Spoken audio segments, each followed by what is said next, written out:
Hey everyone, could you hear me?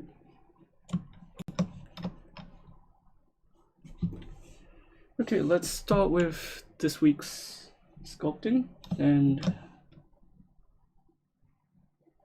I'll need to polish my designs a bit more.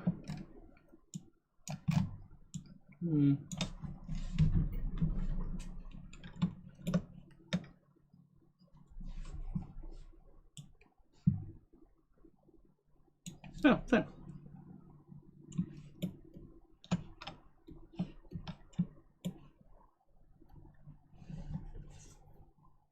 I need to think about the designs a bit more. I'm trying to get more designs out of her, but I'm kind of spending time not actually doing that, so let me just duplicate this and then get a rough sculpt from the form.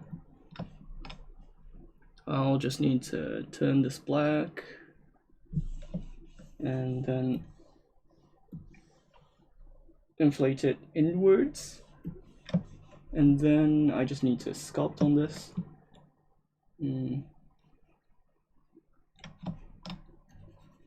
Something like this, maybe a bit more loose, like this, and then yeah, I'm gonna get something like this. So if I sculpt something, it'll come out as a surface detail. So I'm gonna try this to get the rough shape going.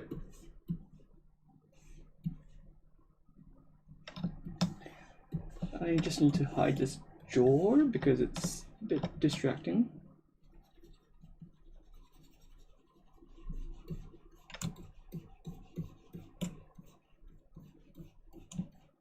We can define the details later on. We can do anything afterwards. But getting the rough design is more crucial than getting a better topology out of it.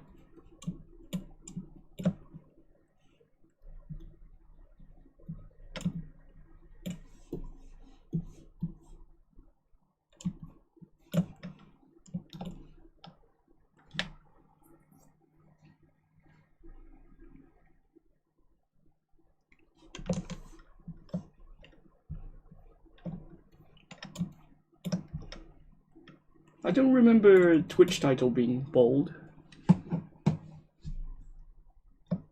Was it bold?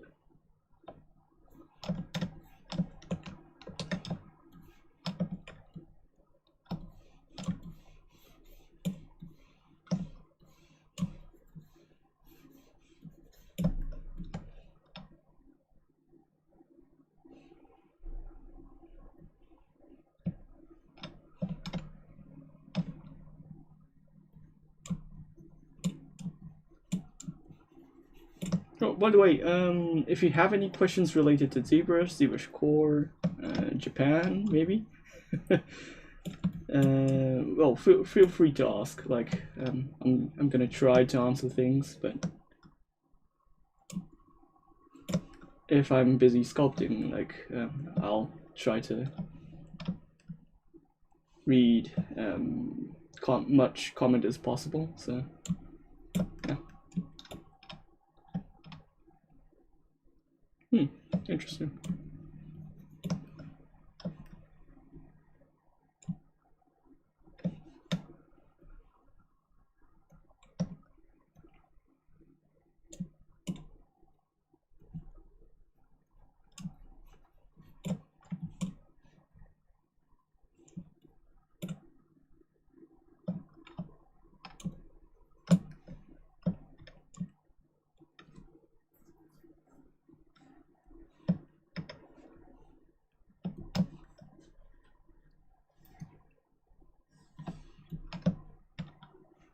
I may want to edit the neck position, the collar position, so it looks more mechanical.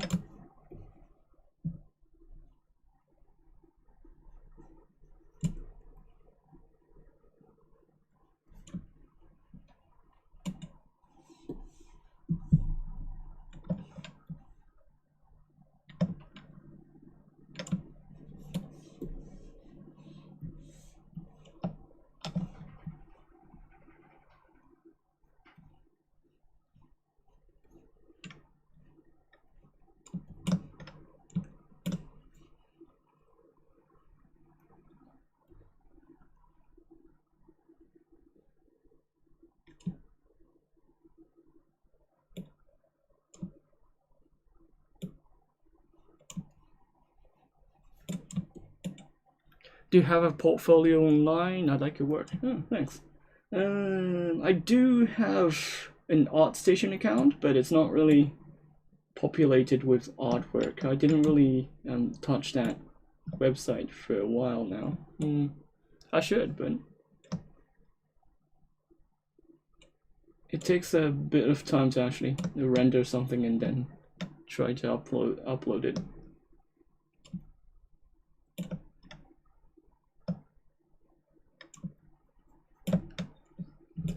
I do have a ZBrush Central account, so you can check out my stuff there.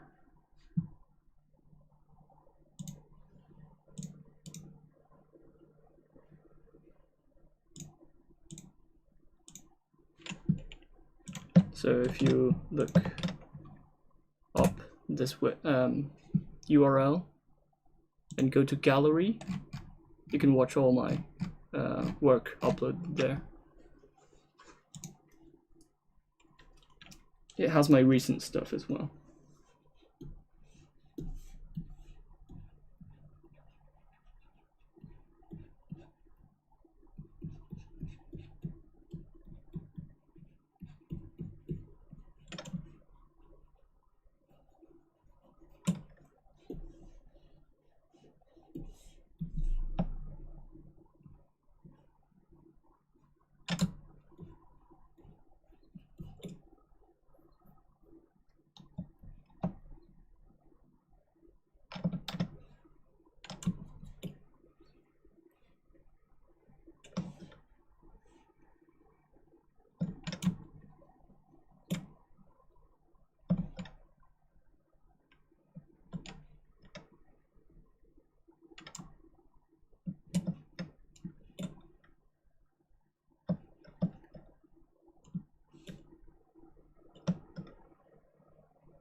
Oh, that's some nostalgia right there.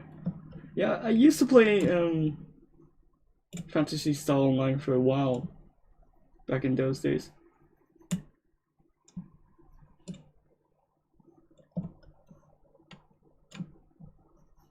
I'm not playing the new ones, but I like the older ones, like the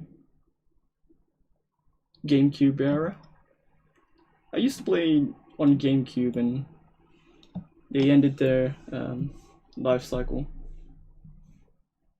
It was my first MMORPG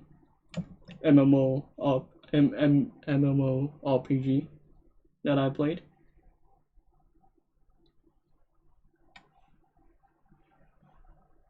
I still play it offline sometimes.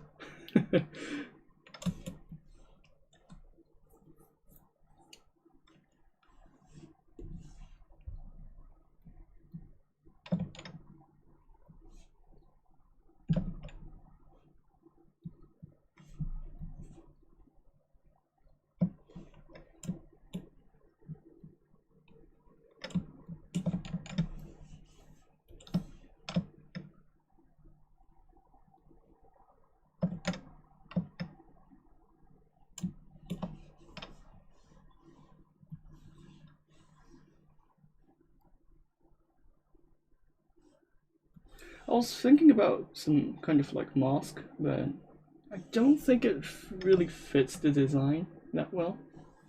I need to think about one, but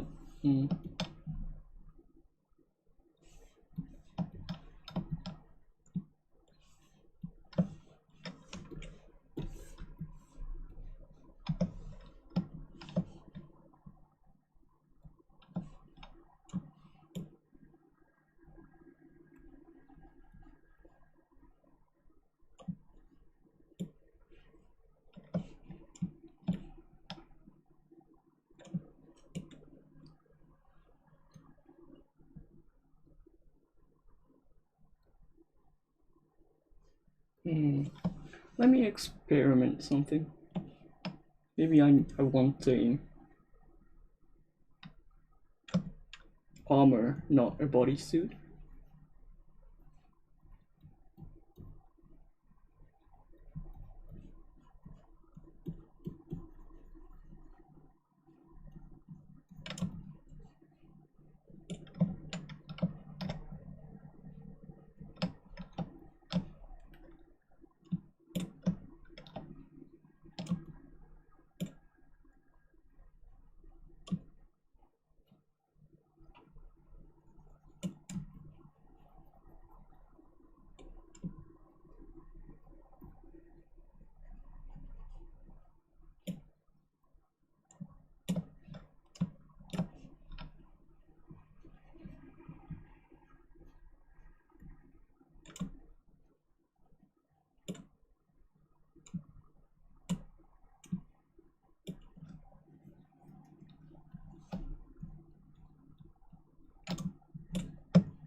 Yeah, it looks nice, I guess. But I think we can combine with the bodysuit style. So maybe we can change the color of the bodysuit. Green? A bit more darker green? Yeah, could work.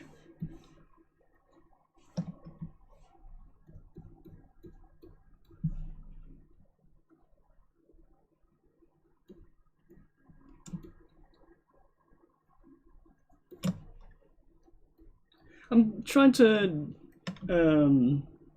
I'll try to do some like 3 hours or 4 hours stream today, because it's a holiday in Japan, so I can spend my time a bit more in sculpting. And I don't think there's a person after me, so yeah. I just want to get the shape done and get the initial design finished. At least it's part 3 of this stream, so yeah.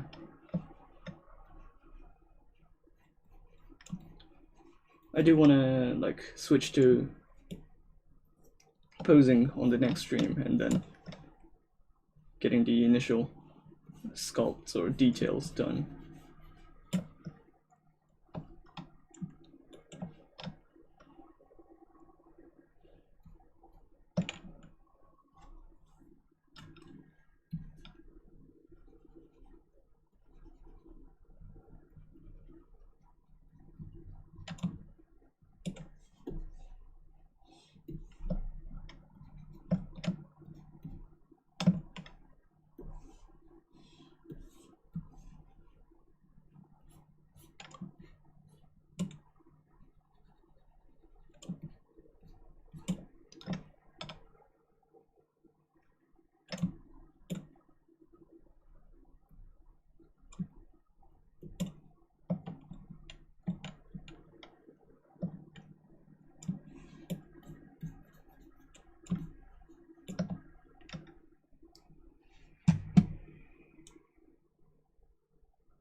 I'm having some like network connection issues lately, so if you happen to know or happen to like feel any like issues on stream, let me know, because like yesterday I really wasn't able to like connect on the internet for a while and was like struggling going back on meetings and stuff like that, so hope it doesn't cause any issues on stream.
This part is hard. I don't know. I don't know.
When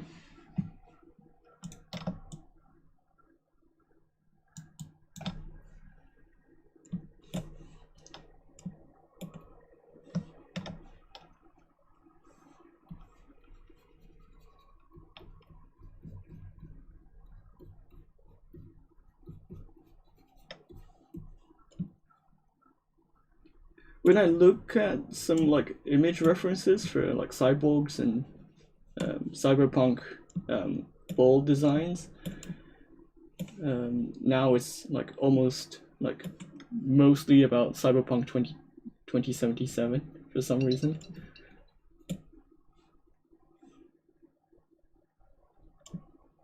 It's now like getting hard for me to like search the good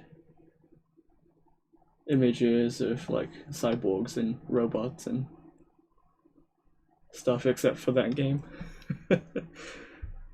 It's good, but like it's interesting how the internet can change by a couple of games or one game in particular.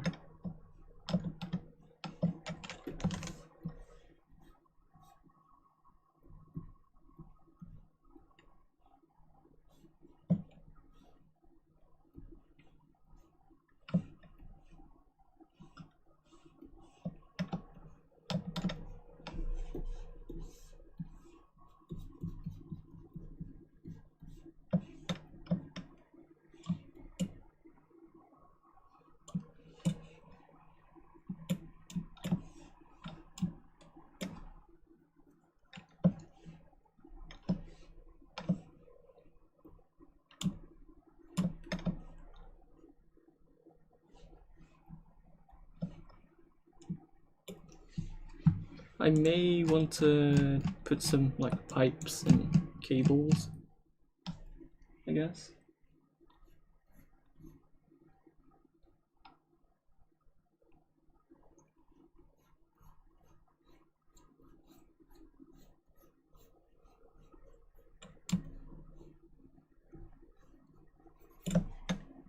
There are some couple of ways, like interesting ways to get your pipes and cables inside.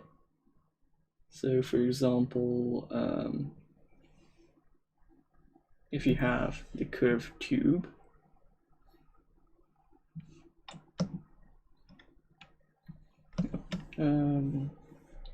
just duplicate, no subdivision levels, and insert the cables like this, maybe more thinner.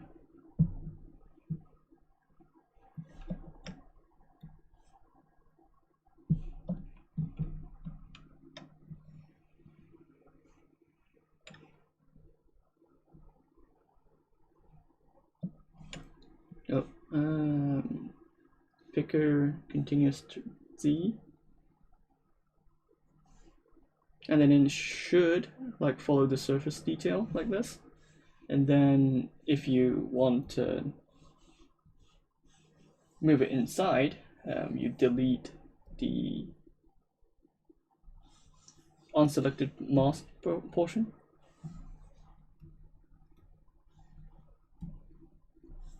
And then you just only have this cable. And then you can move it around like this.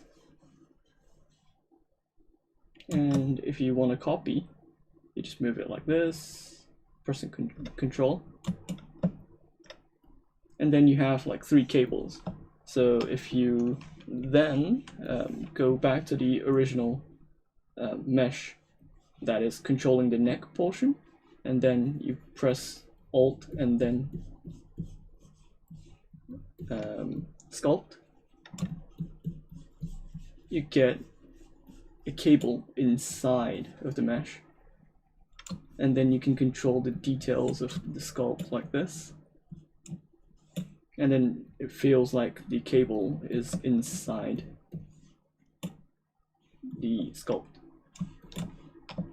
So this is pretty handy for like adding a bit of like details in your model. And if it's like green, it could like be a bit more attractive.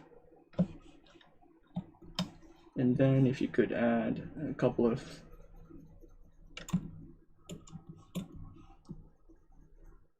like a bit more detail on top of it, so it could theoretically like hold the cables. It could be interesting, so you can do this as well. And you can always update your mesh by using the Dynamesh. So for example, I'm trying to pull this, but like it's not really getting the result I want. You can clean up the mesh by using Dynamesh and then getting the details like this. You can always use the live boolean to split the inner mesh and then the outer mesh. So this is a good way to get the armor pieces separated. So for example, if I have this and if I like the design, I can switch to the base mesh and then subtract and then turn on live boolean, and then it will remove the inner parts that I don't want. So for example, this would be the result. So I just need to get the outer shell from this, and that's how I would get the result of the outer shell of the design. How do you go about getting every clean flat? I'll just do the retopology by using ZModeler or ZBrush. And I can show you a couple of ways to like get some panels out of it.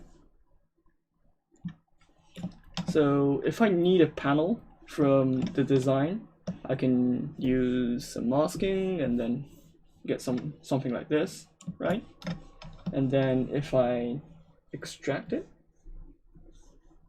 without smooth, extract, and get some result like this, right?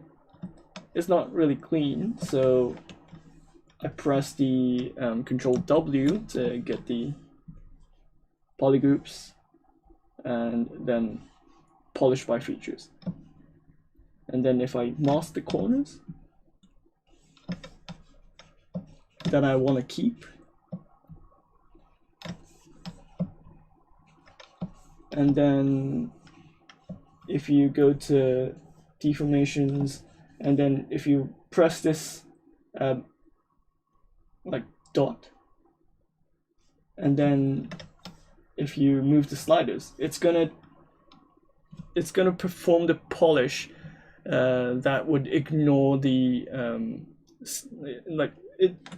the normal version will try to keep the like silhouette, so it doesn't really change the silhouettes, right? But if you turn the mode and then if you run the alternative algorithm, it will ignore the silhouettes and then will perform the polish as much as possible.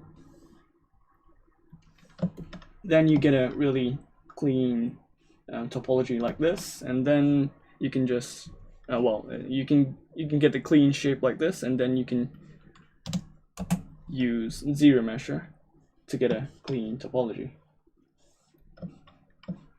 And then if you need inflations, you can apply something like this, and then you can get a clean looking panels or plates really easily.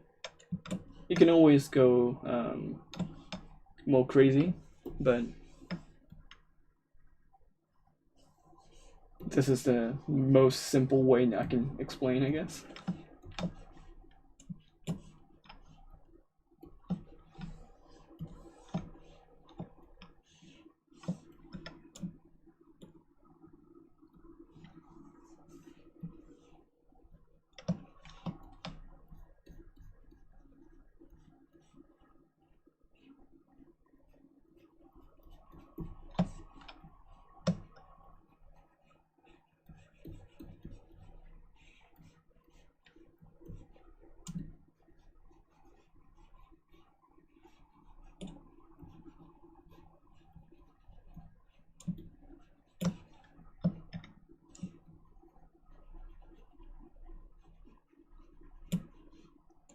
Also, when you're doing some like rough designs like this, you can use the new feature called thick skins.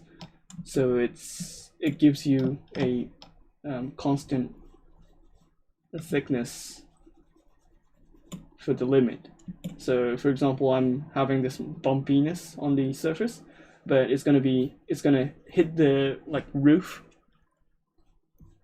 and then you're not gonna have this kind of like bumpiness when you use that. But like, I'm just doing casual sculpting, so I'm not really gonna take much care on that one.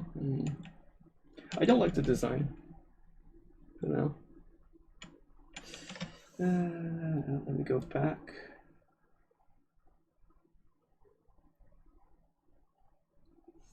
Yeah.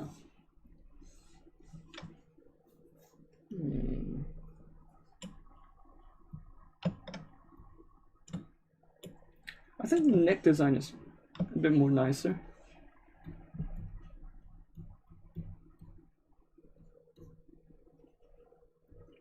I think we can play with this part later on, making a bit more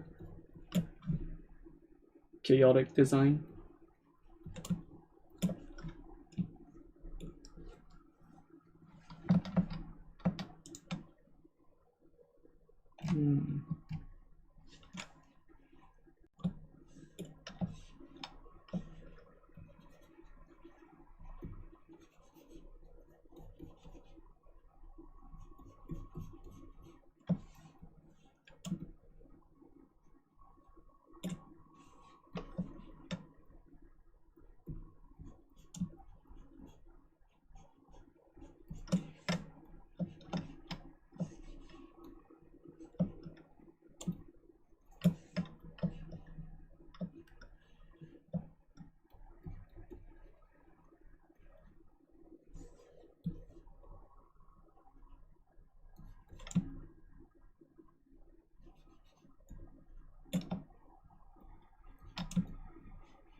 I do need to think about the boots designs as well. So currently I'm like focusing on the cyborg aspect, but those kind of like cloth details and like cyberpunkish casual clothes are pretty important for the design as well. So I'm thinking about, hey, hi. I'm thinking about putting some jackets and a couple of like yellow orange stripes on the designs, but I don't really have a design like concluded yet, so I need to think about those. Maybe a hoodie?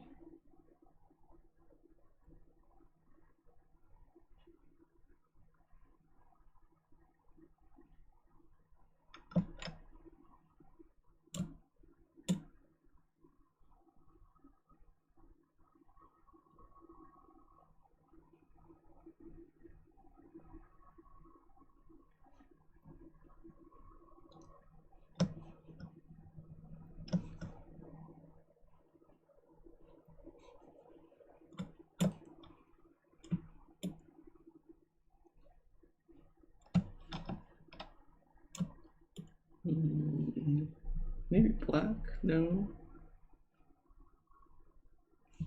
Maybe darker green or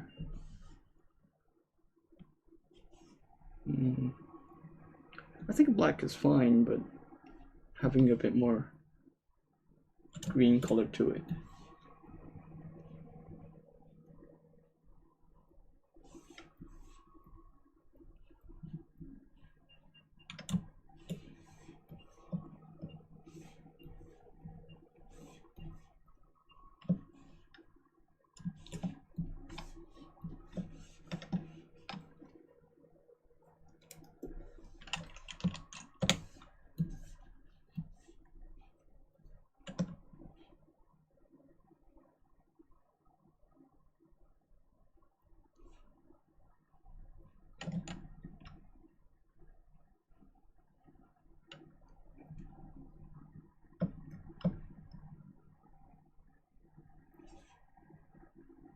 Nope, I don't need to add the add, I just need colors.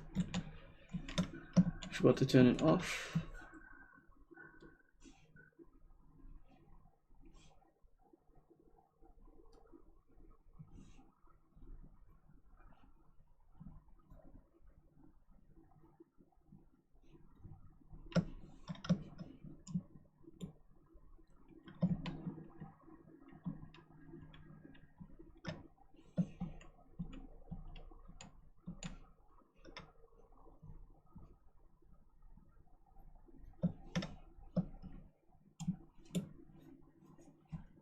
Hey.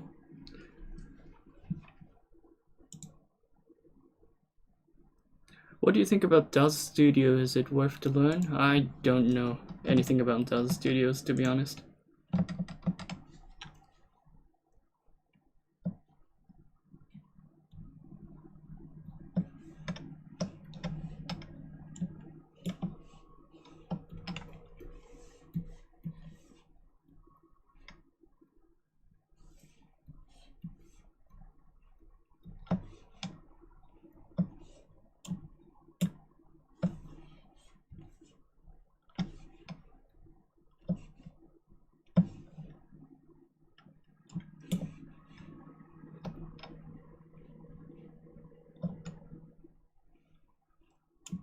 Hey, konbanwa. Finally managed to catch one of your streams. Hey. Yeah, it's sometimes hard to get on like real time on live, but yeah.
Congrats on your panda selection. Yeah. He's talking about Grizzly Panda, which is a famous sculptor in Japan, who's a female sculptor who is making some figurines in like I think she's a freelancer, and like she does casual like streamings on pretty much every day, and talk about sculpting and talk about more hobby like plastic kits and stuff. And she is doing, I think it was, I don't remember the specific title of her streams, but she does weekly like critique sections, but well, not really critique, so it's more praising and like cheering for people who do these kind of stuff. And she, well, I sent her my model and she reacted to it, so that's what he was talking about. Well, she is a ZBrush sculptor as well, so you can take a look at her channel.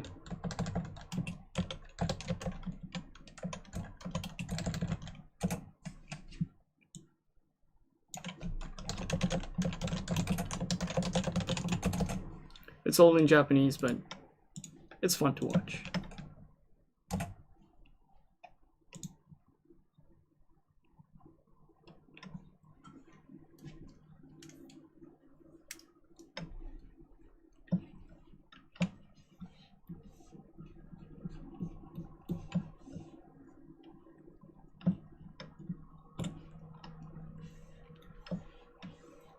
It's pretty unique what she does. Like, you don't really see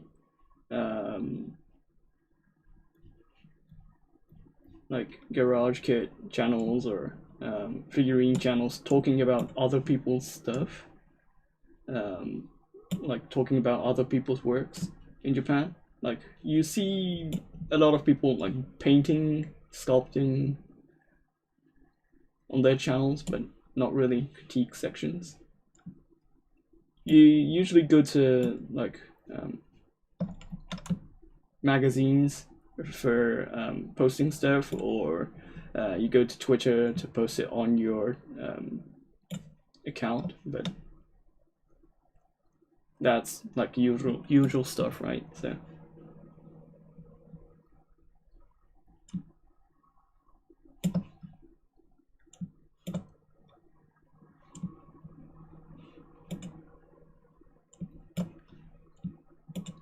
and like usually critiquing is pretty hard to do because it could be really harsh, and like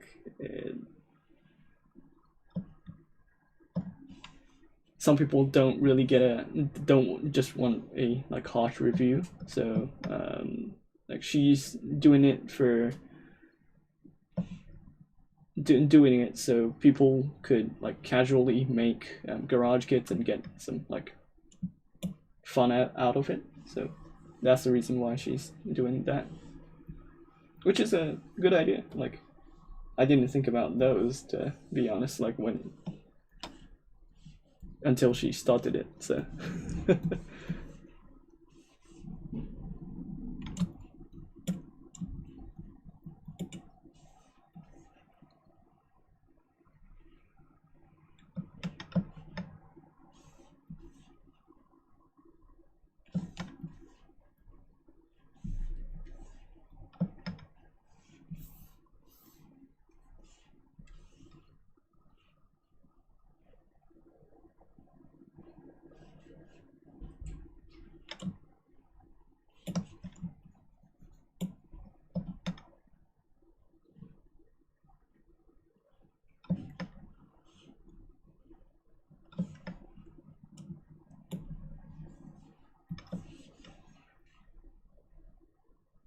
it's pretty fun to watch other people's work as well. So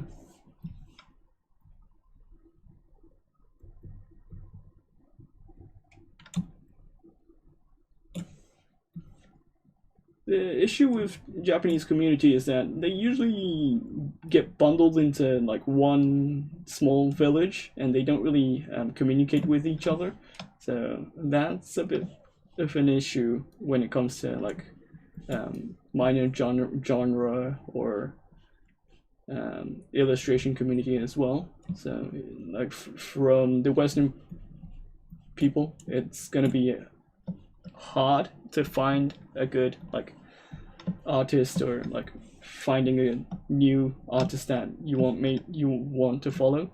And yeah, it is hard, but like we don't have the culture of like making a big community or like making a big alliance in Japan. So that's a big difference compared to the West.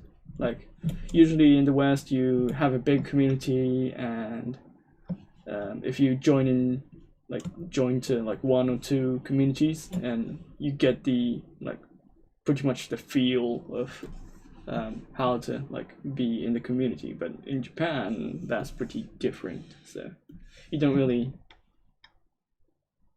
get the whole experience just by joining one community.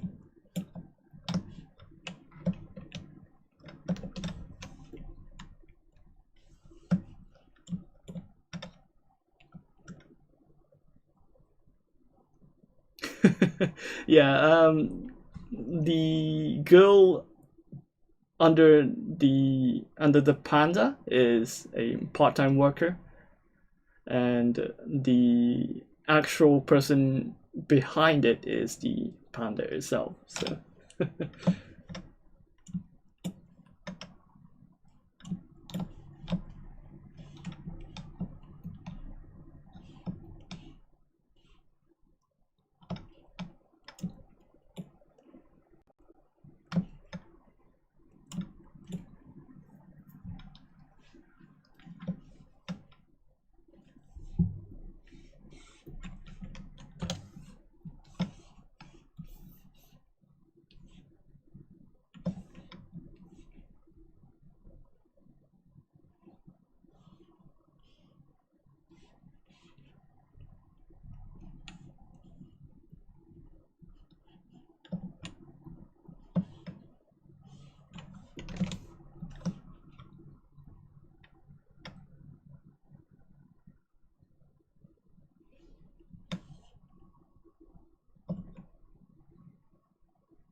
I recently found out some like interesting phenomenon where you see Western like YouTubers like talking about anime stuff, but they don't really talk to Japanese artists or the Japanese community itself. They don't really interact. Interestingly, I don't know why, but like it's a separate thing. Like you have the English community and the Japanese community, which is different. But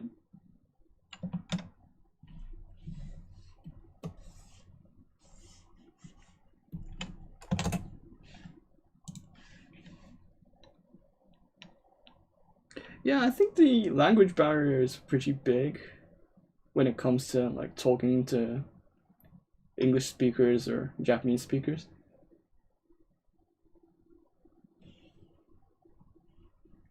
And in Japan, it's really easy to avoid not talking in English. You just need to like tell the person to speak Japanese, and then you're done with it. Yeah, I think that's the reason why. And if you're like living in Japan, and if you're a foreigner, you're pretty much required to speak Japanese, because like most of the population here in Japan is like Japanese, and they only talk Japanese. So they don't really have the need to speak other languages than Japanese, and that's a huge like reason why we don't speak much other languages except for Japanese. So.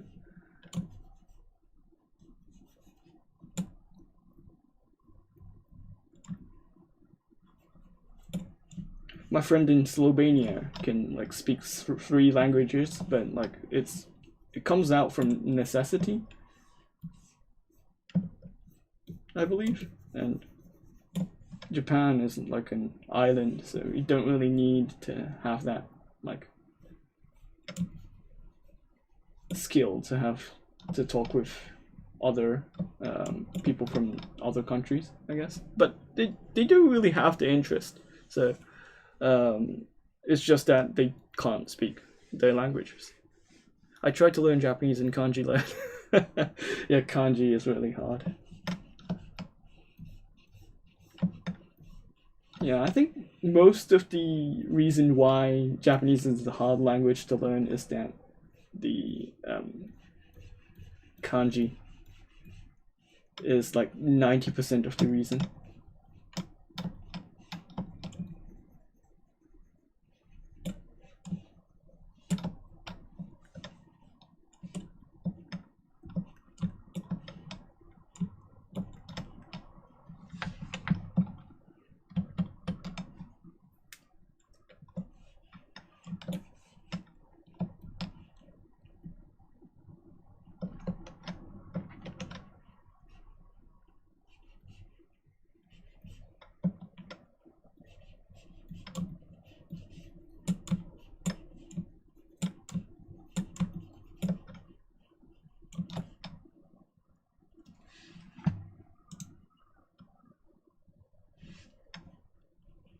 Yeah, I think the hiragana and katakana is pretty easy to learn because it's the same structure.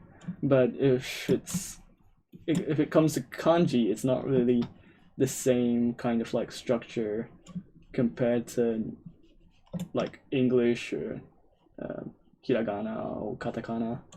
So if you're learning English, like it's pretty much easy to learn because it's just alphabets, right? But kanji is on another level of like complexity. Kanji does have kind of like structures, and if you break it down, you can try to read them, but you don't really get the understanding of the actual word, unless you know the word, and that's the tricky part. You can guess by what kind of like structure that kanji has, but yeah, it's pretty hard to do. So yeah, I think that's the reason why it's really hard, and it's a total different kind of like structure compared to alphabets. Like alphabets, you just need to learn 26 letters, and then you just need to remember the words, and then you can try to pronounce it right. But in kanji, you need to learn the kanji, so there's no way to avoid learning kanji and then being able to learn like read or like have a feel for kanjis. So but like for us Japanese, like if we look at the Chinese kanjis, it's impossible to read it. So we can guess how it's pronounced, but we don't really understand the meaning behind it. Like, for example, if you write hanten,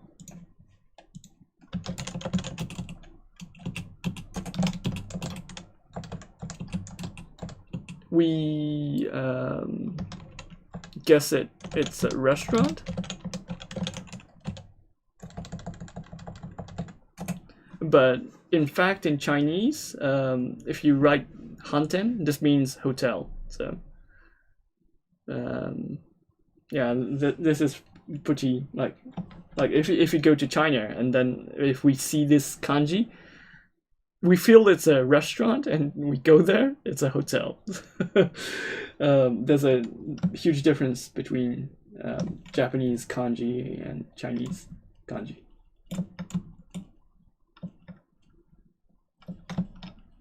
It did originate from the same thing, but it evolved into a separate category of like language. So if people like ask us like, do you know Chinese or something like that, we have no idea what they're talking about. So what if somebody uses katakana to write Japanese words? Would it make sense, or is it acceptable? Yeah, it's fine. Like it's just if you write the whole sentence in hiragana or katakana, it's hard to read, and that's just it. But yeah, we can understand it.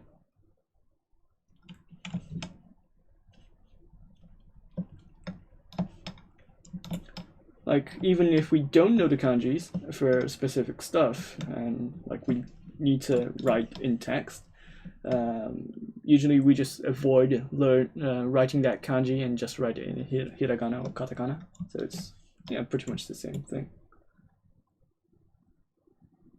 Oh, I asked a Chinese person, when you forgot the kanji, and then like you don't know what to like write. I asked him like, what do you do if that's the case, and he answered, you don't write that kanji, you skip it. I was like, what? In Japanese, you can just write hiragana and then swap that kanji in that place. It solves all the problems with that. But in Chinese, you can't skip that language, skip that part, because you don't really know that kanji, or you can't really replace that kanji. So I was like wondering, how do you do that? And he was like, yeah, I just skip it. Like, what? I'm currently studying kanji. It's very interesting seeing how words are made up. Very logical. Yeah, it is like combining between the simple symbols and then like getting a word out of it. Like, for example,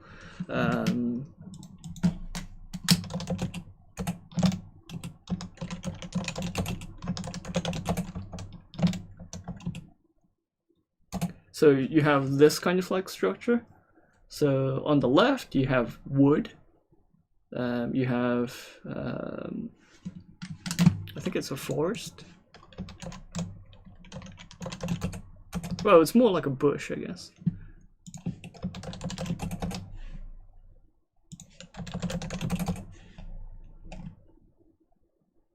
A grove. Okay, so a wood, a grove, and a forest. So you have only one wood, then it's wood. But if you have two or three, like a couple of woods, then you have a grove. And then if you have a big like pile of like woods, and then it's a forest. So you have well, it's more like a tree, I guess. But yeah. Yeah, so it's a grove. So you have a couple of trees, one tree, or a bunch of trees. Yeah, thanks.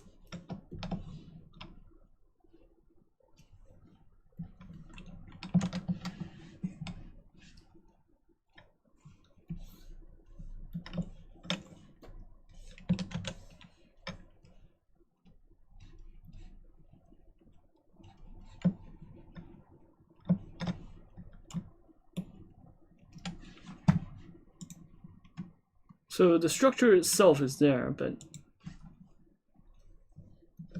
you just need to like learn what kind of like structure it is and what kind of like meaning behind it is.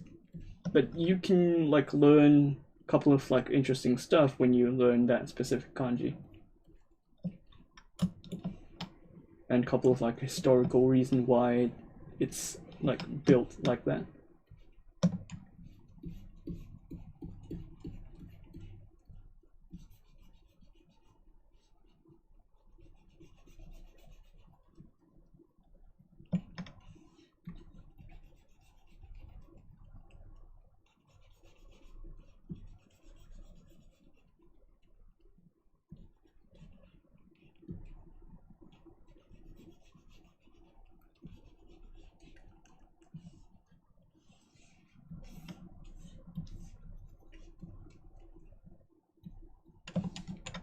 But I'm not really good at like grammar, so I really can't teach people like how to learn English nor Japanese. I don't know how people do that, but I'm not really good at grammar. Like I've learned it naturally, and like I can't really deconstruct how I learned it. So yeah, people ask me, could you teach me Japanese? And I really can't do that, so.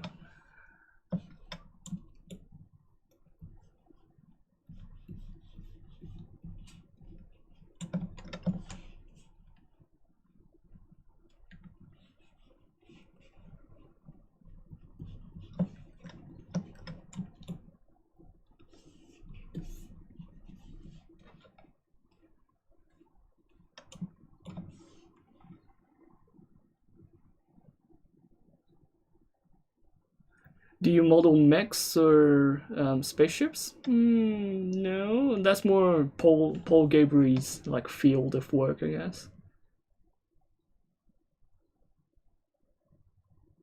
Last year, when I was more hardcore, I was looking super hard to find some good Japanese YouTube, Twitch, and ZBrush channels, and barely found any. I found like 3. Maybe 4 at most, I guess. It's not a common thing to post videos like that in Japan. Well, you have, yeah, that's hard. Like, I have my channel, but it's not really, well,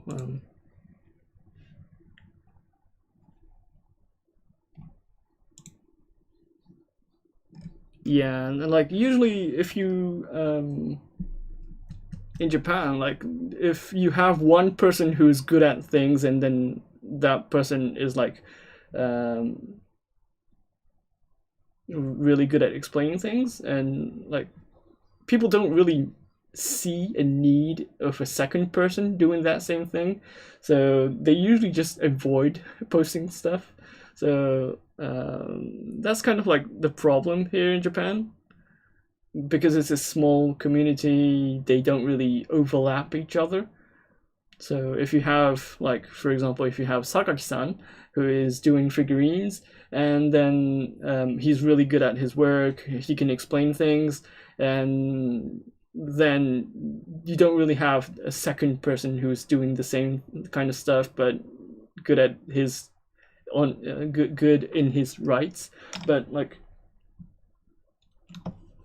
the issue in Japan is that you don't tend to have a lot of people doing the same explanation or doing a different kind of explanation but in the same thing. There's not much like variety of people, so that's the kind of like issue I see.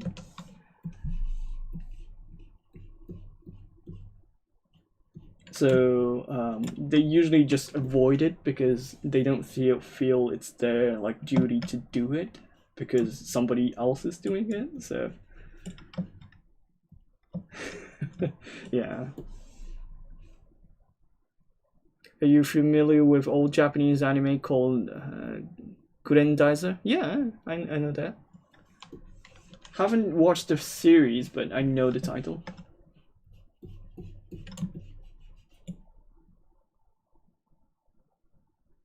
I watch a lot of like Japanese Gunpla YouTubers. Yeah, there's tons of like Gunpla YouTubers for some reason. I don't know why, but like there's like tons of people making those stuff.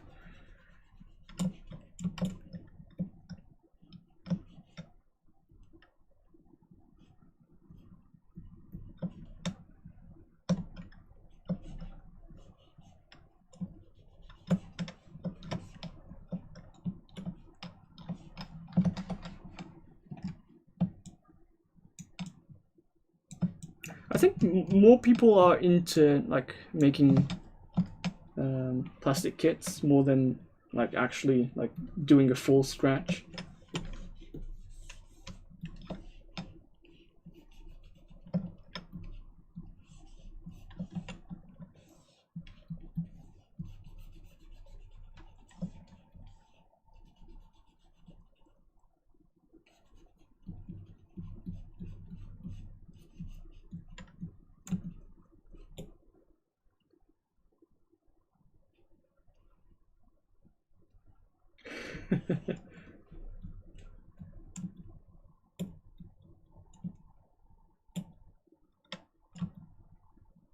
I recently watched a video called was it the history of fan subs, and that video like was a talk session in a anime conference, I guess, and that like conference like talk goes into detail of like how the history of like fan subs came into place,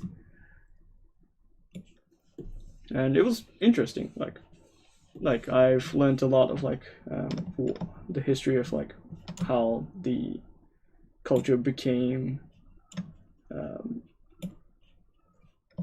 like a norm in the West, and the people who are like having the interaction with the conventions was really into like obviously into anime, and they were able to like speak in detail of like what kind of like issue they had in the past and then what specific like case they had. So like they were like what do you call this, the community historian kind of stuff. So it's interesting how people are like so into their like hobbies, they can talk in detail about specific stuff.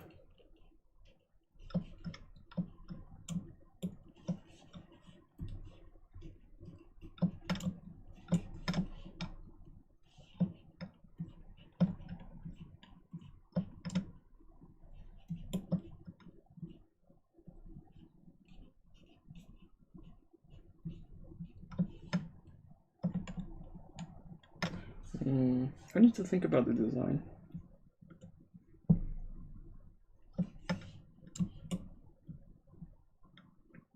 Well, let's just do some sculpting and then think about the designs later on again.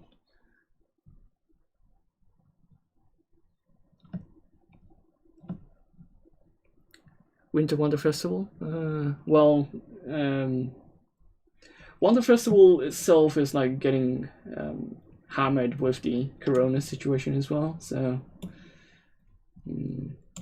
it's a sad thing. But like, I was planning to like make some figurines for that specific event, and it got cancelled. And yeah, we want to do events or like talk sessions in our booth, but like it's really hard to like plan for the future right now, and we don't have a like plan yet for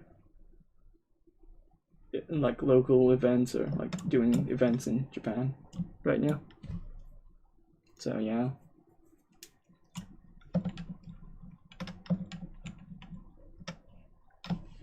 Well, in fact, I'm the person planning for the event itself, and like especially the past event which was called ZBrush Merge. I did most of the planning and like asking the presenters to come into the event and then talk about this stuff.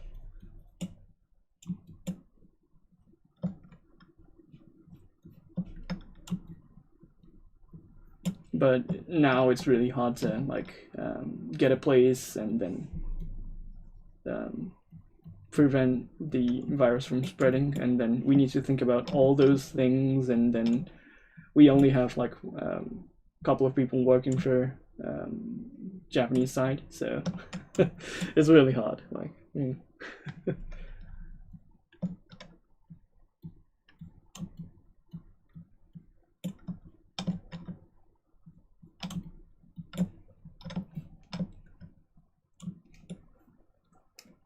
well, in fact, I'm the only person who's like the official like employee in Japan, so I'm usually like asking help from the US if I need stuff.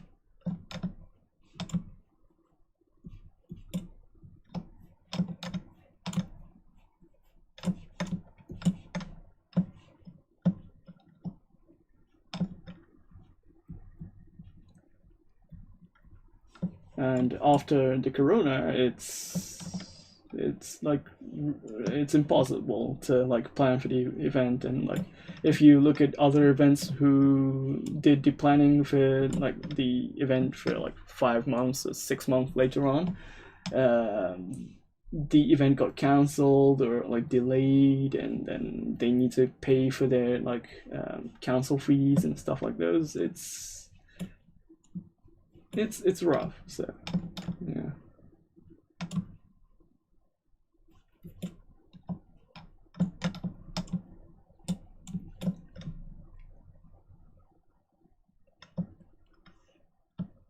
Yeah, I missed the event itself. Like, I like to meet people who is using ZBrush, and like the people joining the event wants to talk about ZBrush, and then ask people if they could like if they have questions they want answered.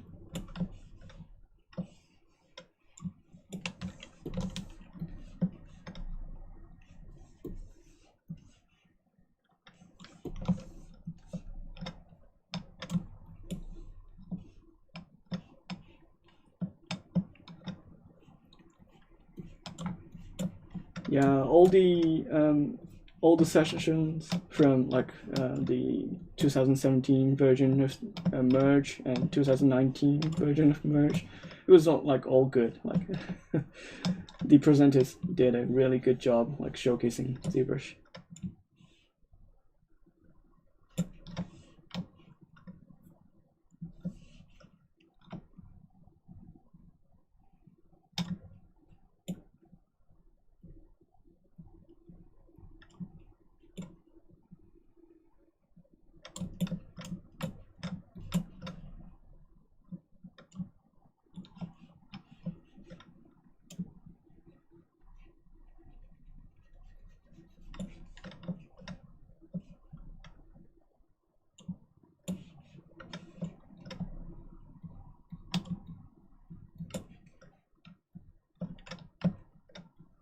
I miss the days where we can just like plan for an event and then go with it, but like now it's really hard.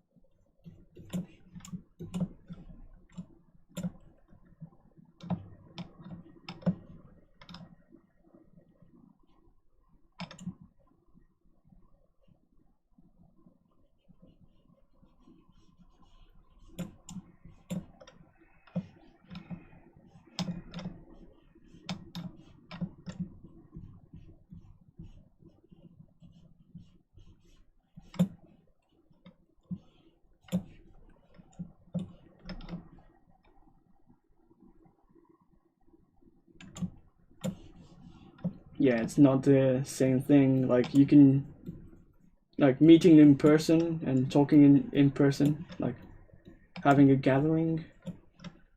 Those kind of like stuff is like really unique to offline events.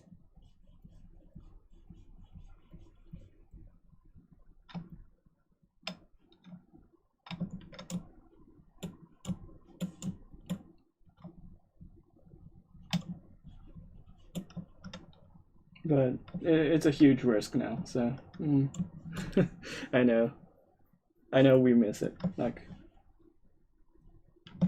I know people miss it too, so.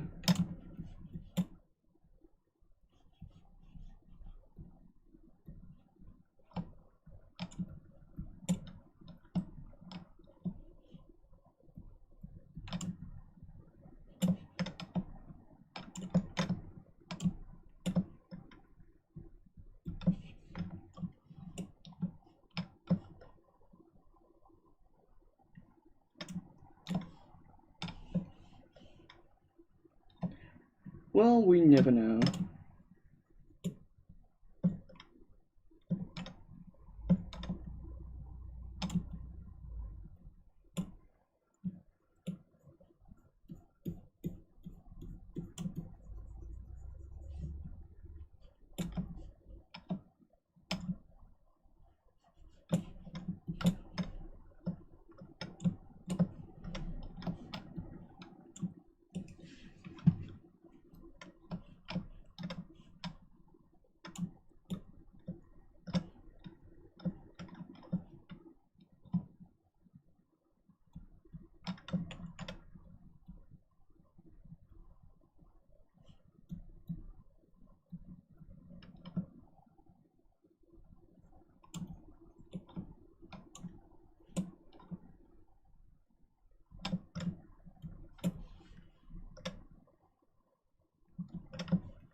Yeah, I don't know about Olympics, but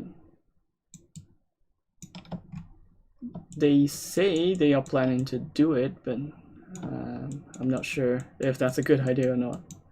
I don't think it's a good idea, to be honest, personally.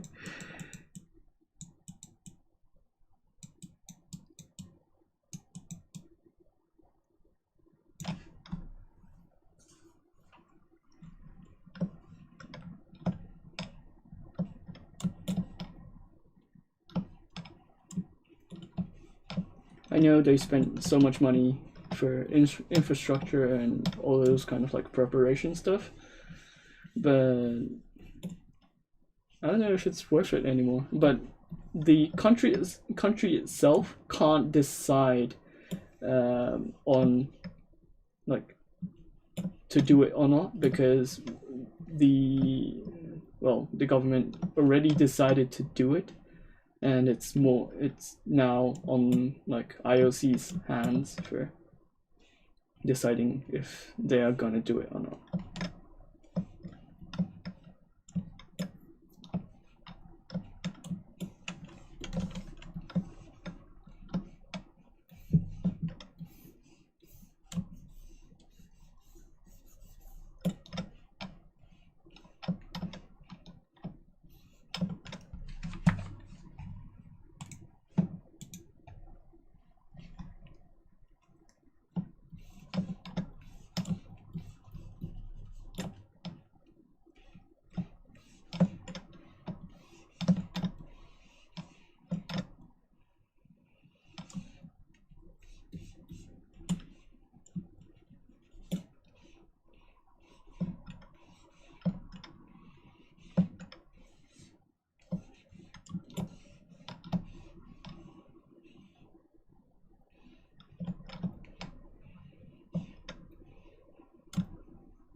if you're a Japanese uni student, is it hard to find the internship in Japan for 3D artist roles?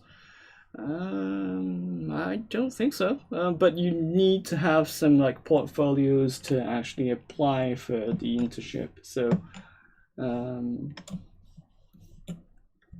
yeah, I don't think it's really hard. Like, it depends on the school itself. So if you're like, if you're a student from like law school and then like asking for internship for a 3D company, then it is hard. But like if you're a like art student who is like coming from like Tokyo Art University, it's not gonna be that hard. Like you have plenty of like recruitments who would want that kind of like skill, especially for like photorealistic skills. So I think there's like a lot of jobs related to like photorealistic 3D stuff, who would want a art student, especially from the art university category.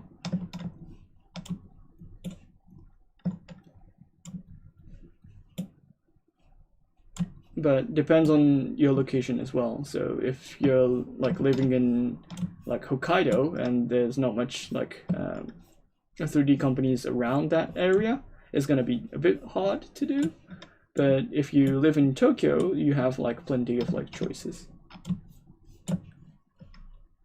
Usually it's Tokyo, Fukuoka, Osaka, Nagoya, and those areas doesn't really have any issues like people recruiting or like finding companies.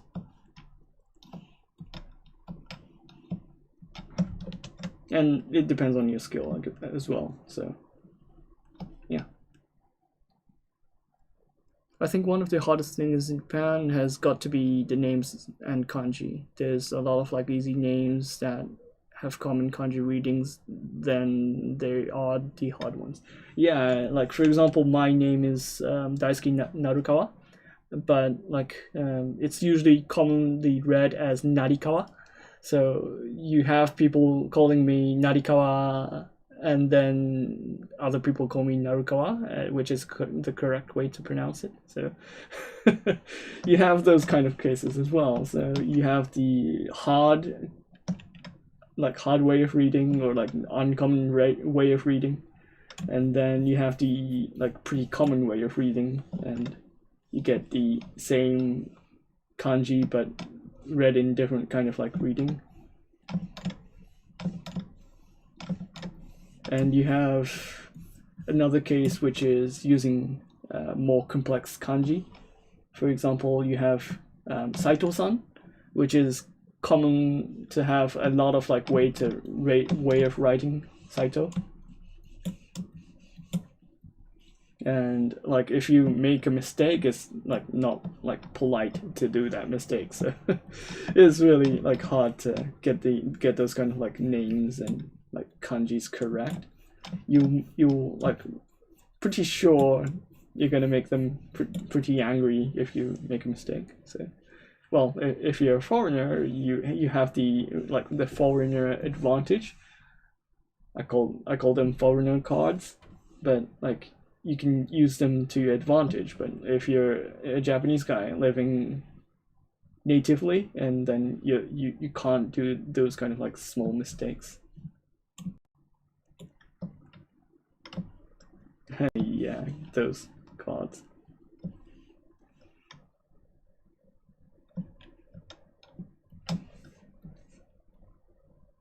Yeah, like people underestimate those kind of like advantages, like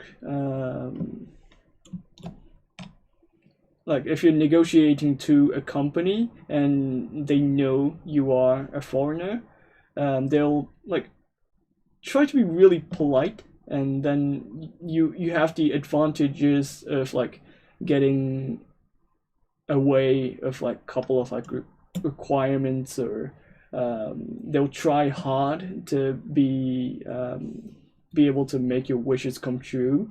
But if you're a Japanese guy talking to a Japanese company and you asking for the same stuff, usually the company wouldn't do those kind of stuff for you. So that's the huge like difference between gaijin versus Japanese guy. And like you hear a couple of like stories of difficulty of like living in Japan. Like you see a lot of like YouTubers talking about living in Japan is really hard, but like for a Japanese guy that's normal, and you have the additional stuff like required from the society to you, and like there's like a lot of like lot of like requirements passed because you're a foreigner. But if you're living in Japan and you live here natively, it's a different kind of like requirement as well. So it's gonna be really hard. But like you just need to get used to those kind of stuff. And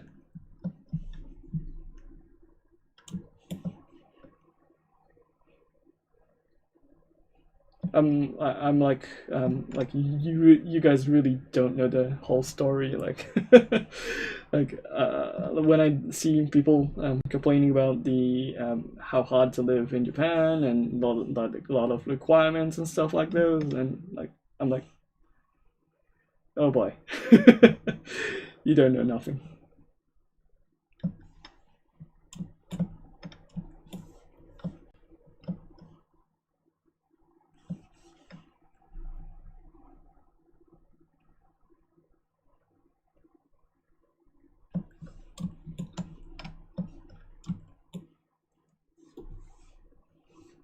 But yeah, some stuff are really easy for foreigners to pass, and I've seen a couple of like deals made simpler or made easier because you're a foreigner. So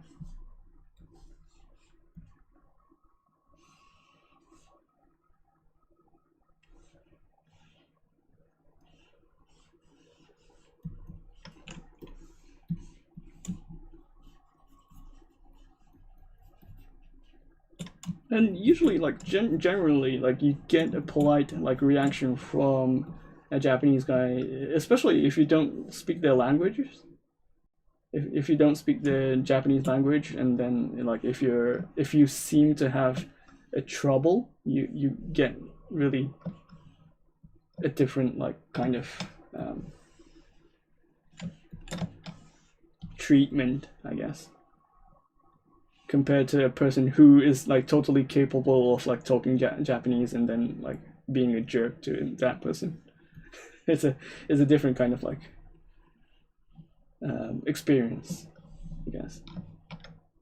I'm Japanese, studying game design production in US. Can I use Kikokushu card? I live in Japan for 8 years. Yeah, I think so. Like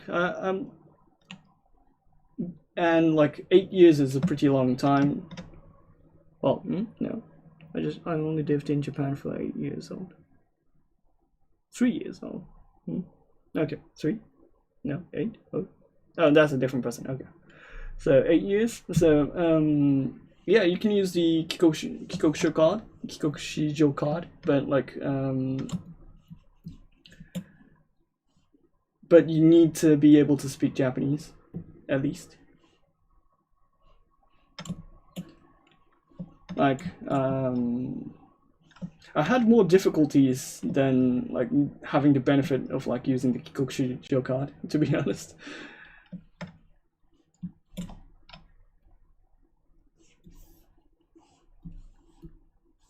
One benefit of that is like working for Pixologic, to be honest. But like other than that, like they treat you pretty much different.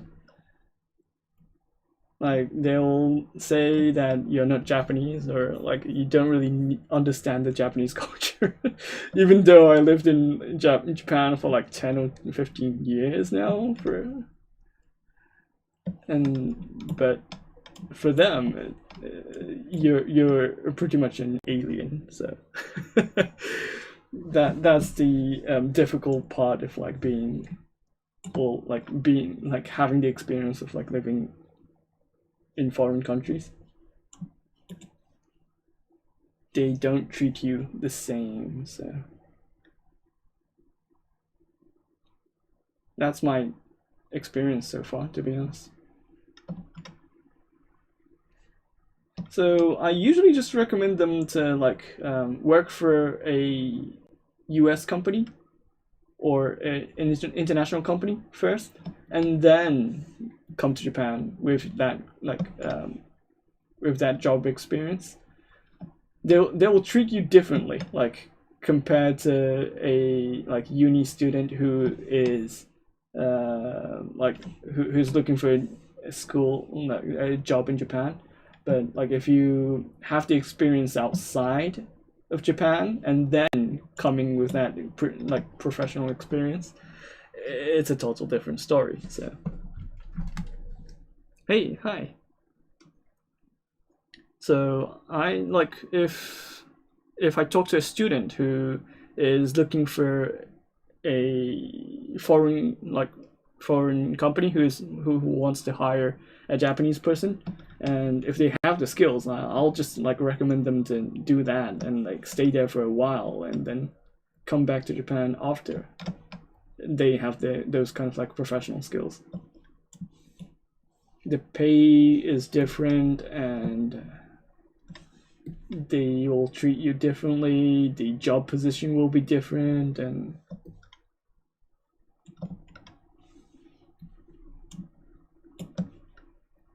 so yeah, then there is couple of like different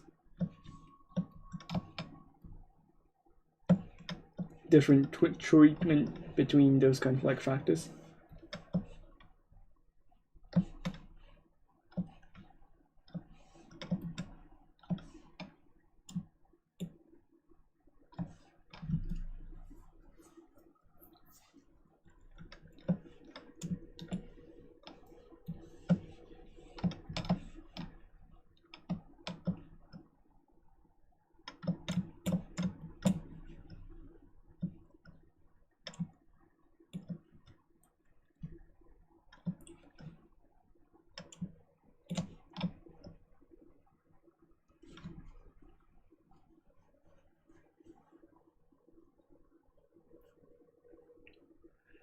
But do you still need to make the tea though with the extra experience? Tea? You mean because I lived in England?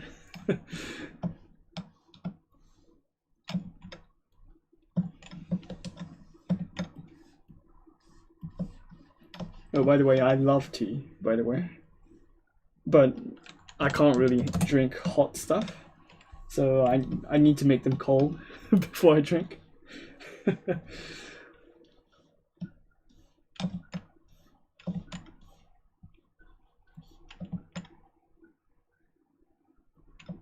When you start, well, that's more for female workers. It's not really common for a male employee to do those kind of like small stuff.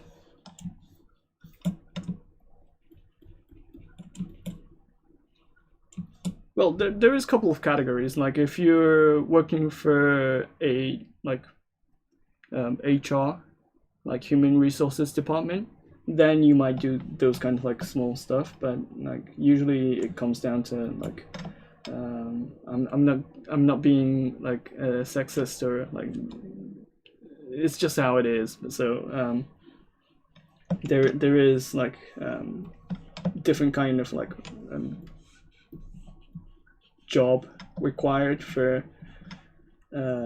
got different like well difference between male and female, so that's that. But like you would make tea if you have a customer who's coming, or you have a pre-made tea or like a bottle of tea or bottle of water if you have a customer who's coming.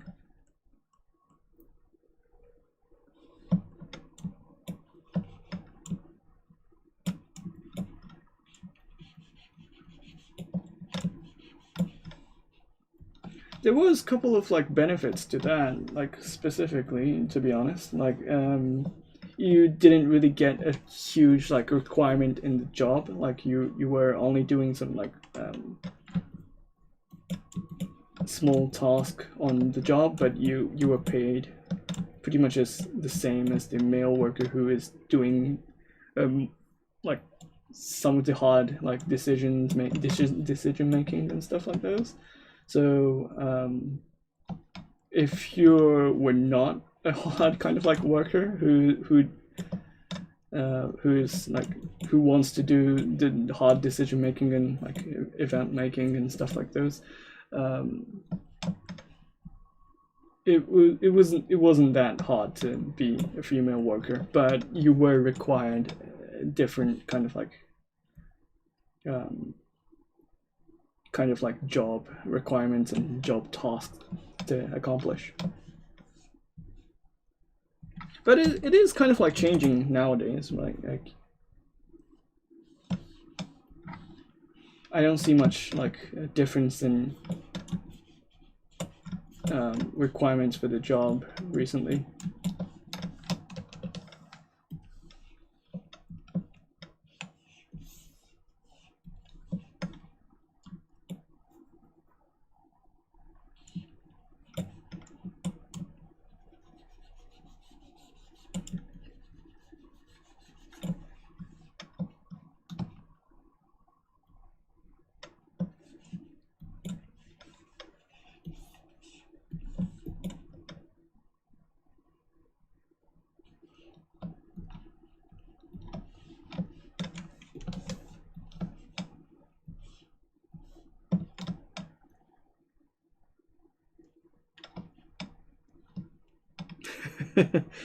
Yeah, Itoin is a popular bottle tea makers in Japan.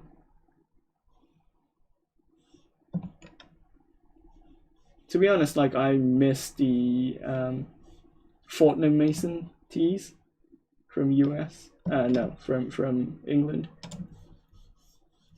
Why did I say US? Oh, from England.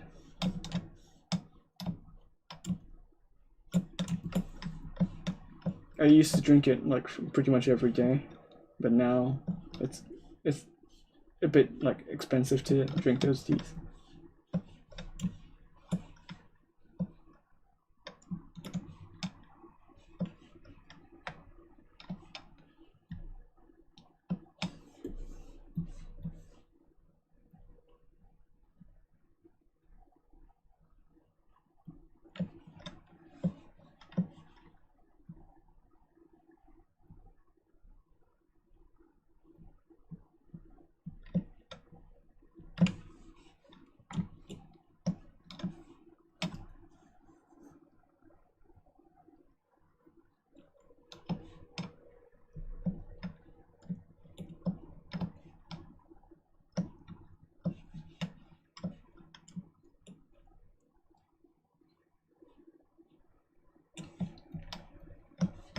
I think the armor design is getting a bit well from the start.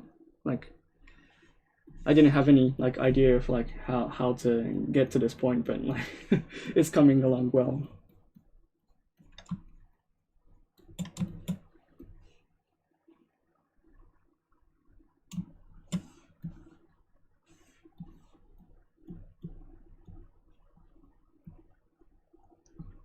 When I look at the Evangelion's plug suit design, I think it's genius. Like those kind of like designs on the suit, and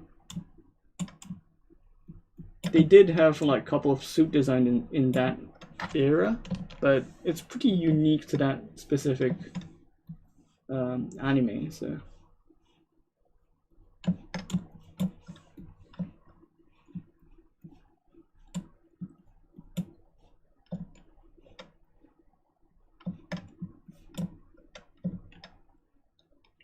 Yeah.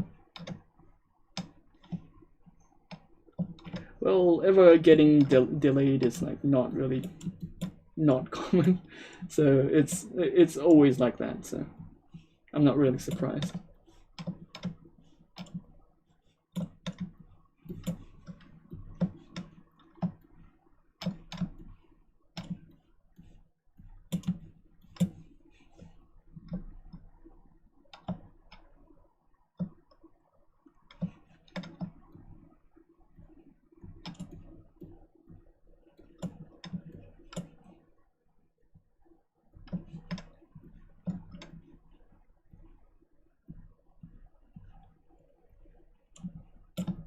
But I think it must be hard for animation companies where they need to be in their locations to do their anime stuff.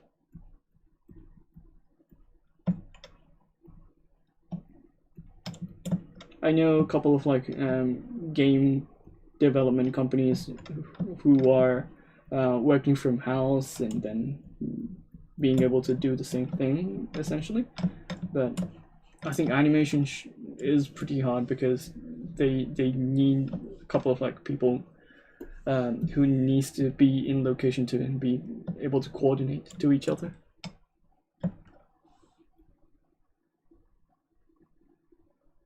Yeah, Netflix did a good job like streaming Evangelions. I think that was globally, I guess. They got the rights to do the streaming service.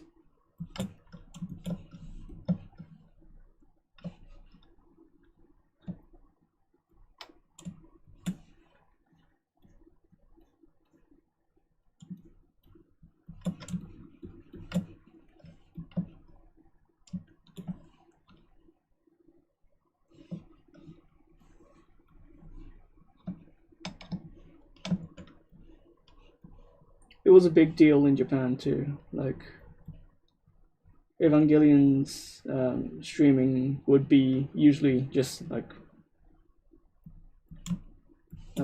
for a couple of months, and then it was done. And like usually you have to buy some like DVDs and stuff. You just need to wait for the TVs to do some recaps and stuff like those.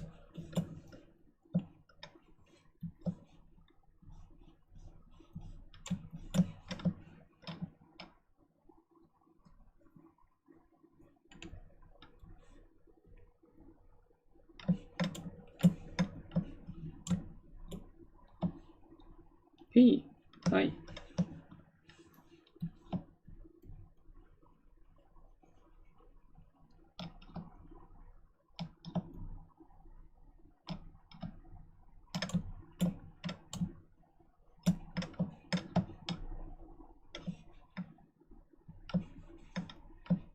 Thanks. By the way, for your garage kit, do you print and cast yourself at home or using some kind of service? I'm using a kind of service which is called Friend. I'm asking my partner, who is Nekonomikan-san, who is my partner for our dealer. We have the same group called Akimikan, and Nekonomikan-san is doing the painting and sanding and the whole duplication process. So he's literally making most of his stuff, and I'm making the 3D stuff. And like, people ask me why is that, and like, I have an allergic reaction to resin, so I can't really touch resin. So that's the reason why I need to split the process and leave the sanding and those kind of like final process to him. It wasn't like that when it was before I noticed any like allergic symptoms, but I can't really touch resin. Like,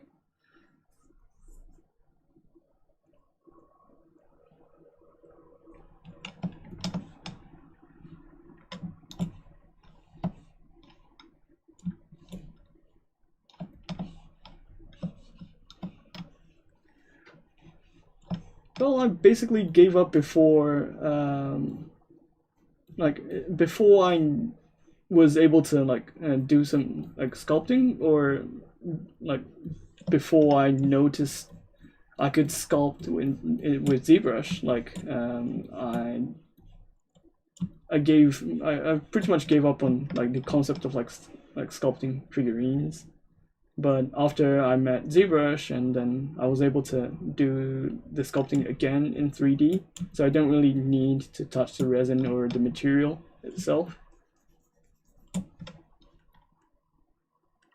And yeah, that's the reason why I'm here. So I'm pretty happy about that.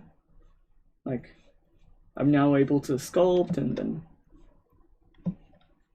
talk to you guys with the fun of digital sculpting.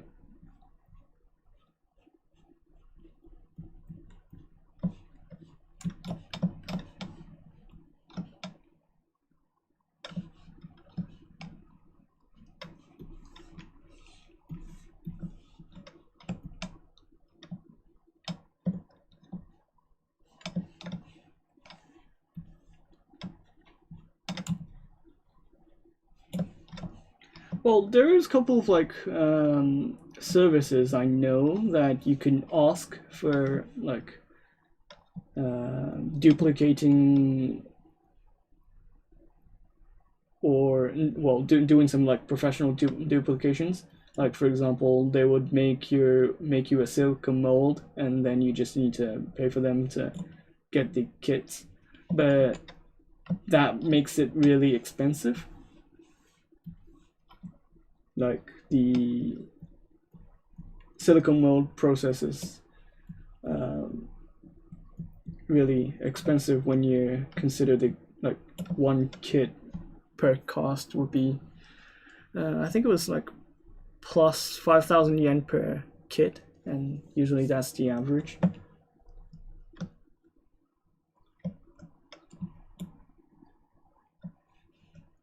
So I usually wouldn't go to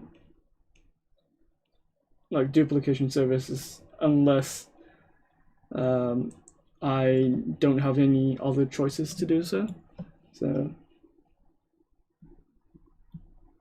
And they're not really flexible about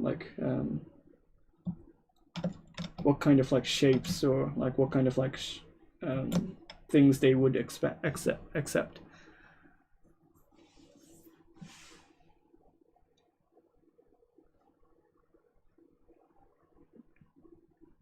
I just get Frozen Mini 4K and just need to learn the casting now. Nice.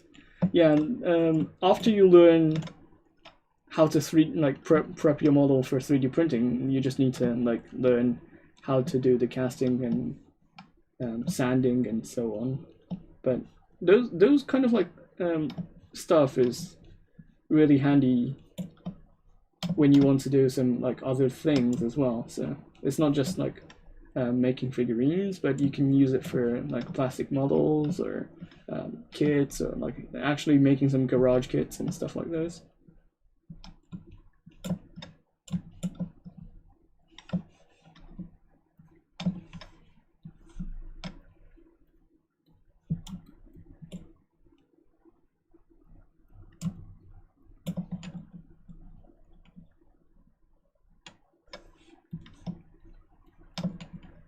I always tell people that if you already have the tools to make those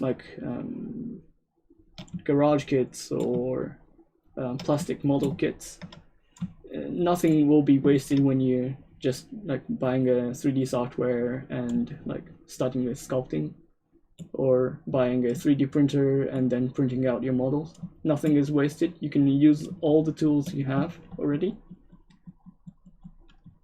And for the people who are enjoying sculpting, and then if they want to invest in 3D printing, it is a journey, I guess, but it's worth the journey and experience.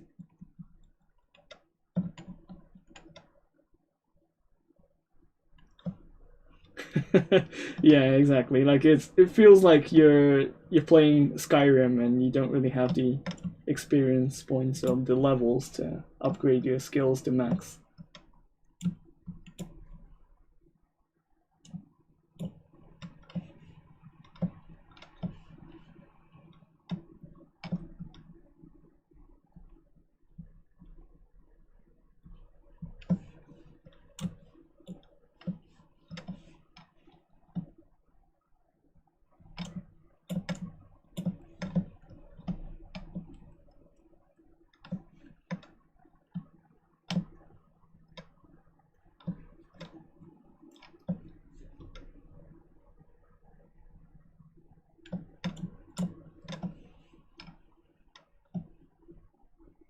It would be fun to be able to like visually see your level for like digital sculpting as well. If there is a feature like that, like it will be fun.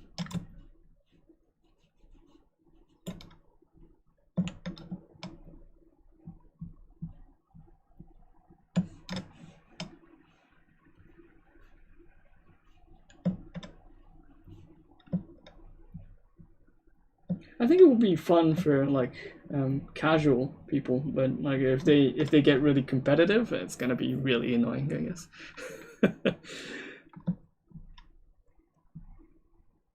For the cyborg parts on her torso, did you mask out those shapes? Well, no. So if you what I did is I copied. So this is the outer body part, and then this is the inner body part, and then I just copied, well, duplicated the first like initial shape, and then turn the color, like for example, like let's turn it to green, and then what I did is use the inverse inflate. So I just did the minus version of the inflate, so it's inside of the body, so it's not sticking out, right? And then what I did is I'm just sculpting so it goes outside of the body, and then just applying some smooths. And then if I want this to be a split part, like for example, if I want this like part to be separated from the body, what I need to do is I just need to select the this part, and then I just need to select the body, this part right here, and then I just need to subtract it with live boolean. So if I do that, it's gonna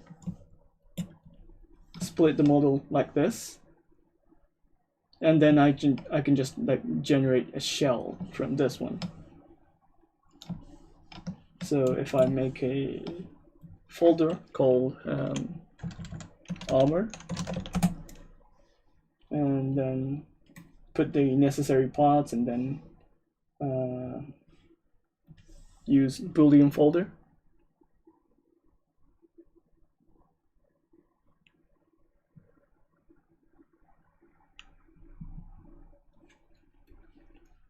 and then I'll get the results like this, right? And then I just need to like separate the split the parts,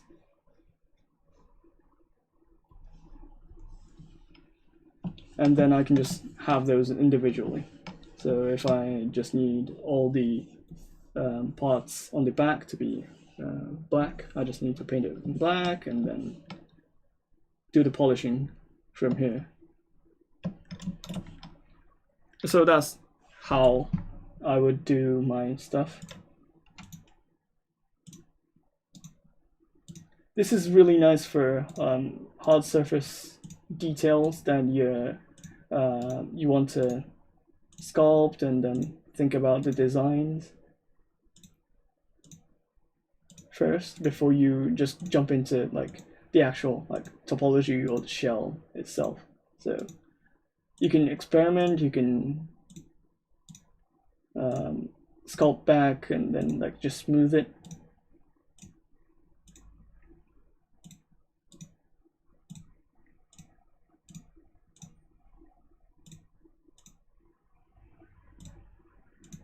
Until you get some like design or the result you want.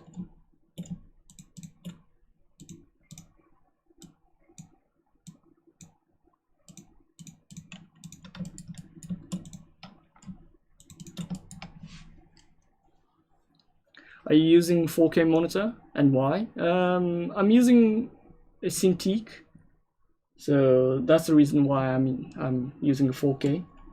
And like the 4K monitor is really nice when you have this kind of like a lot of like UIs, and it's really easy for me to like move around and like look at some like images and stuff like this.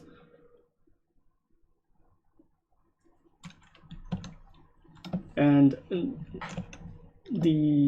if you use the 2K version of the Cintiq, it's gonna upscale your screen to like 1.5 times this size, and it's not really nice. You can see the resolution of the individual pixels, and it's not really like comfortable. Like I don't really like the resolution that much, so that's the reason why I use 4K.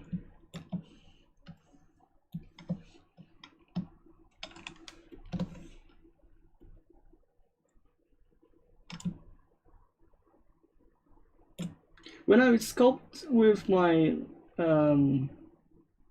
Intuos, I just use the normal full HD screen. So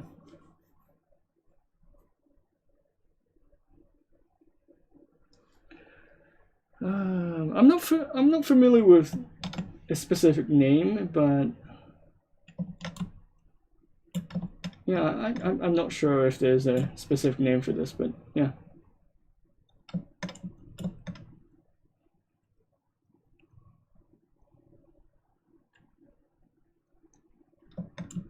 I just call it concept sculpting. But yeah, it's nice if there's a good name for it.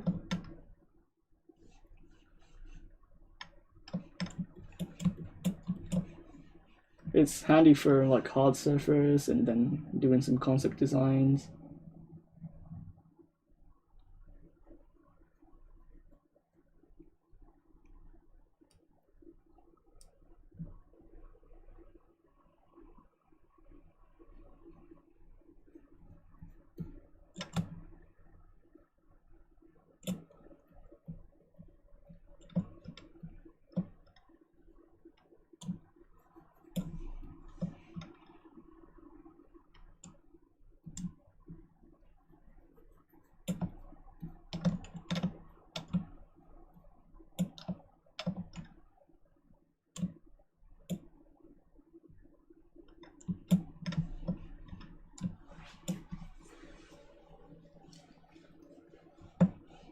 I'm fine if people call this a Michael Pavlovich way.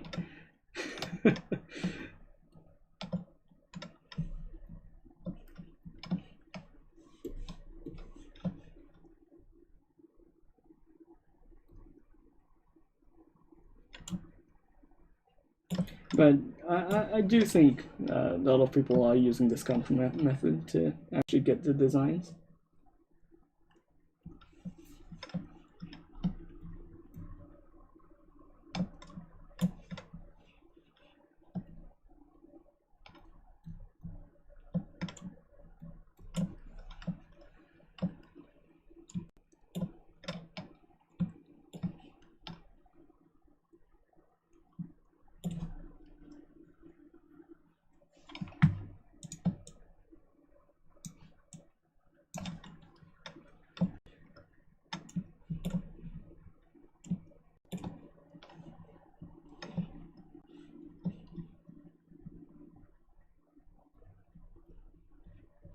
You can also combine it with like thick skins as well. So if you start the internal mesh and then Like for example, if you apply thick skin to this one, if you go to thick skin,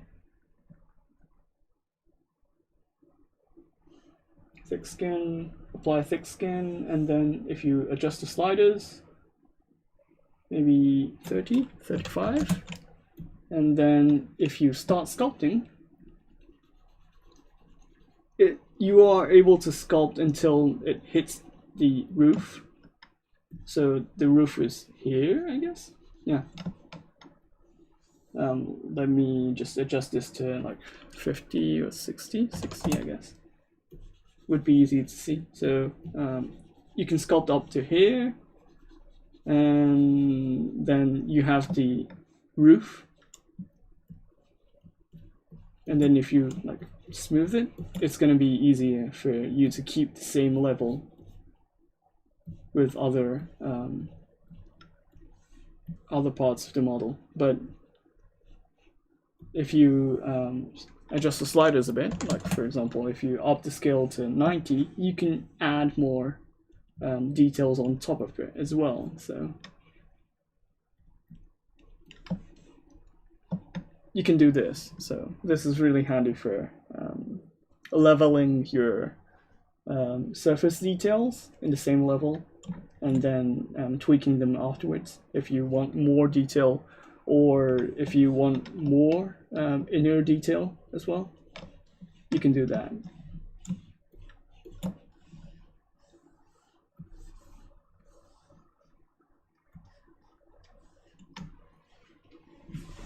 Yeah, and thick skin is a new feature from 2021.5.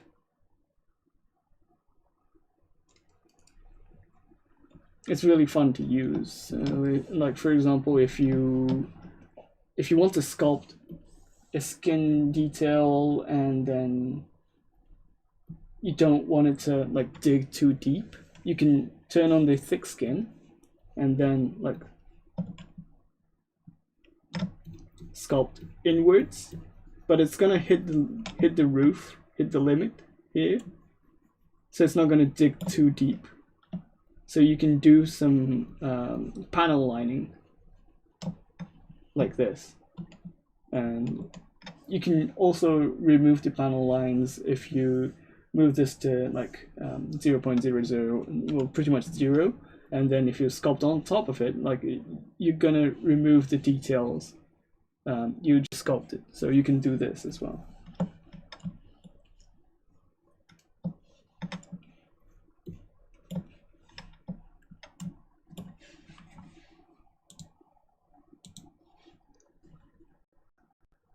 Yeah, it's fun to learn a couple of like ways to go about doing things. If you ask each artist how their workflow is, they'll like likely have their way of doing things, and each of them are different, and each of them are different in like each project. So if I'm working for a figurine, I don't think I'm gonna like do this approach, but if I'm making some like hard surface like this, I'll like tend to do this kind of like approaches.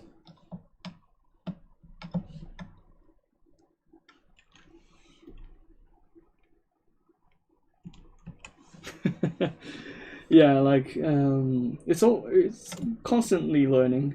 Like people say ZBrush is hard, but I disagree. The hardest part of like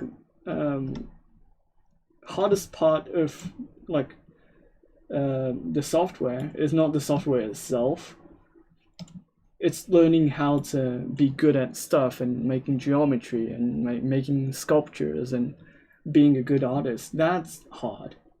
That part is hard. Like constantly learning about new things, constantly learning about anatomy, constantly learning about how to make good geometry, shapes. That part is hard. Like learning software is not that hard. Like even like a 5-minute tutorial can teach you something, but like learning how to make shapes, you're gonna take like couple of months to actually get that shape, or like remember that shape, or remember that name's shape and stuff like this. So yeah, if you see people talking about how hard the software is, I disagree. Like I totally disagree. I was able to sculpt something with ZBrush in just a couple of days. So, and like, I was able to do that, but getting a good shape out of it was really hard because I didn't know how to make geometry and shapes.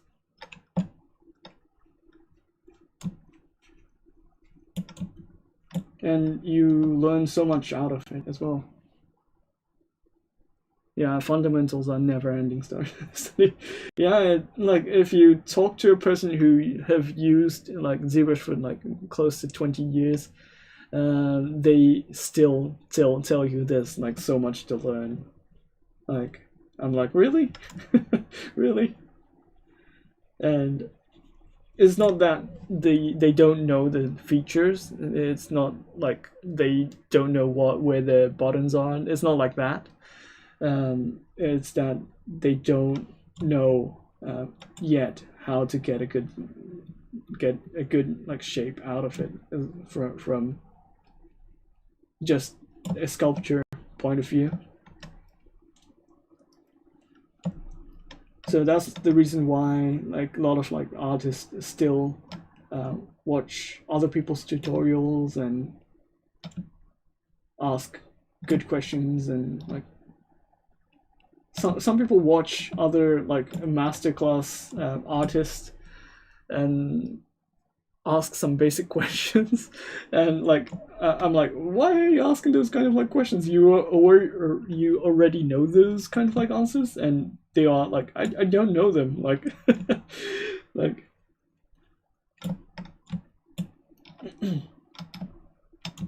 yeah, people need to constantly learn stuff, and it's already like always a finding, and always a fun way to like improve their skills.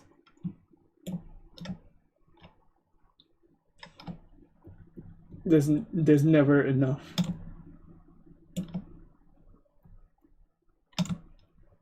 So like if you ask a popular artist who's really good at their stuff, and then you think they don't have any like a problem with their artwork, you're pretty much wrong. You like, they know what they need to improve, so they usually struggle more because they know what the problem is.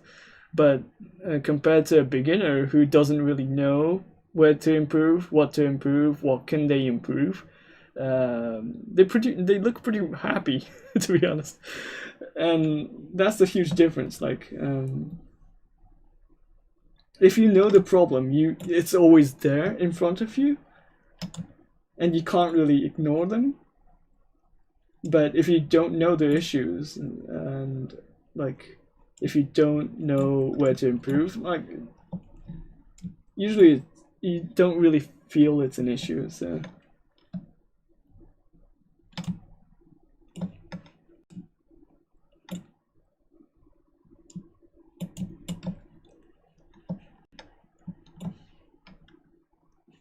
it's pretty interesting to see those kind of like differences, and see what like artists struggle.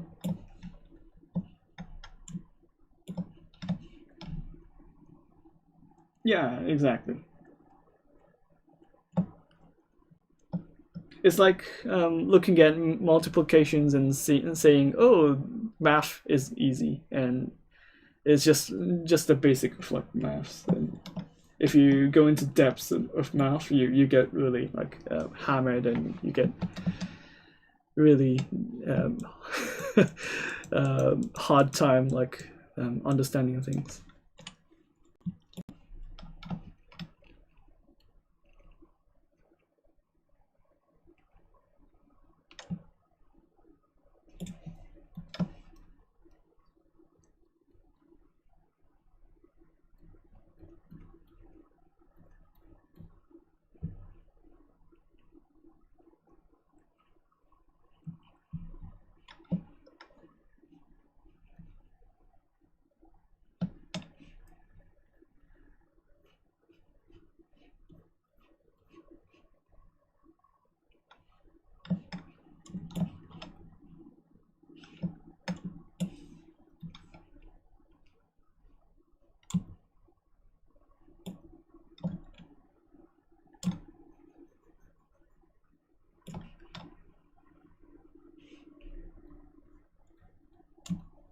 But like, for example, if you just want to do the simplest way of like approaching ZBrush, you just need to learn Dynamesh, and like you just need to like rotate the camera, pan the camera, and zoom in the camera, and you just need to learn a couple of like brushes, and then you're good to go. Like you can just sculpt something out of it. Like you just need to learn the snake hook, you just need to learn clay buildup and smooth, and then that's it.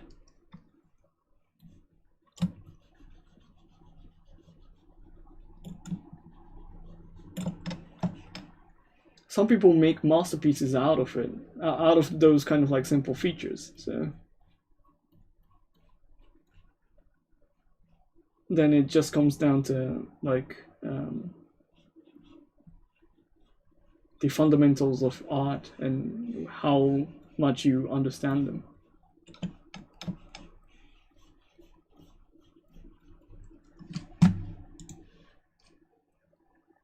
What was the first you say? Just learning Dynamesh, and then just like learning how to like manipulate the model, and then that's pretty much it. Just learn Dynamesh, or just learn sculptures.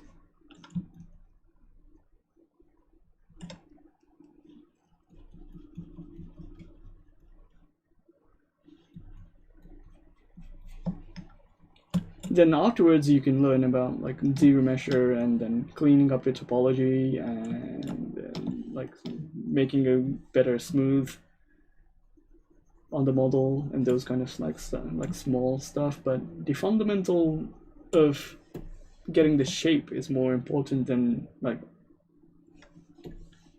understanding the features and like learning this stuff you don't like use until you understand them.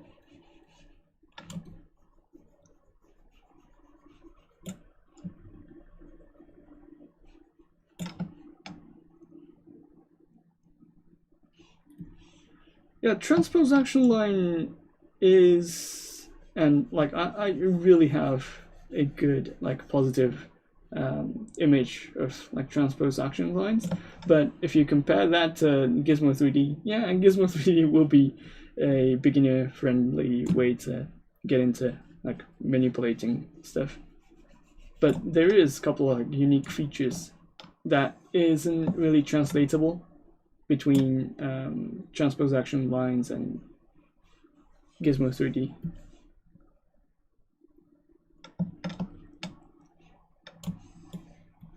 So if you understand both of it, it's better.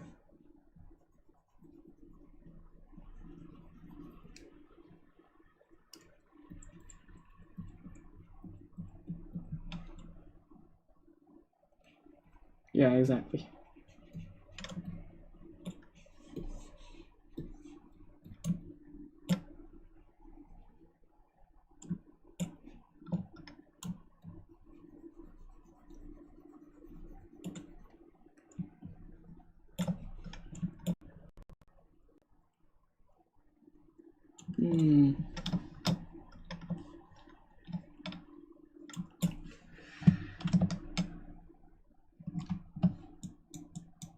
I need to define the leg shapes a bit more, I guess.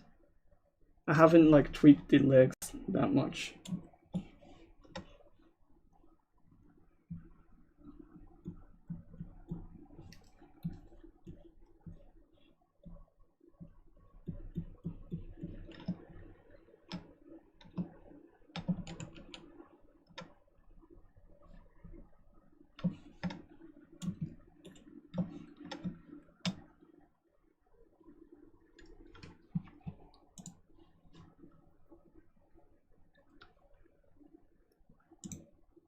Yeah, and like you can learn 3D and 2D at the same time, and especially with ZBrush, like it feels like a drawing.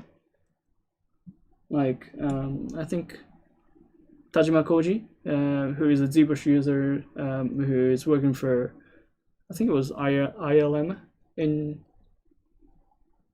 Well, he's like he's working for a Hollywood related company, and like he mentioned it really nicely that like sculpting in ZBrush is like having the automatic shading happening on your 2D illustrations. So he mentioned that, which was pretty interesting for me. Like, I have a background in drawing as well, so I was like drawing stuff in like manga kind of like style, and like that's the reason why I feel really natural with ZBrush. That like I can draw and it's automatically made into like 3D. So it feels really natural for me.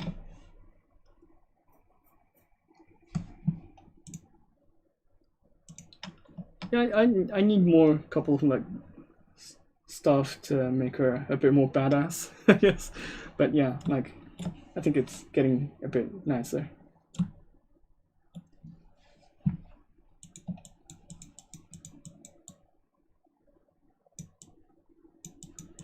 I think she lacks a bit more, shiny parts and like lights and LED cables and stuff like this. I think cables is a big part.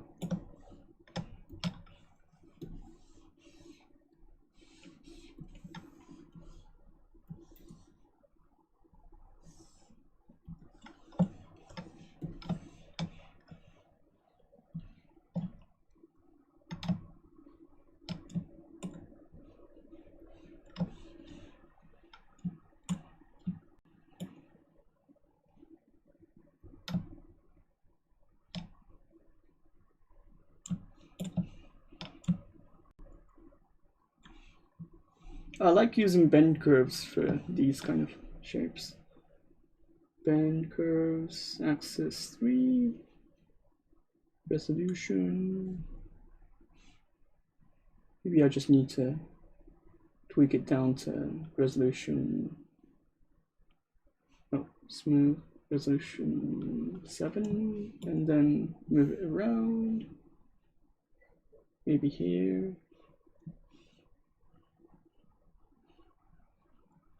And then I need to tweak the resolution up so I have enough points.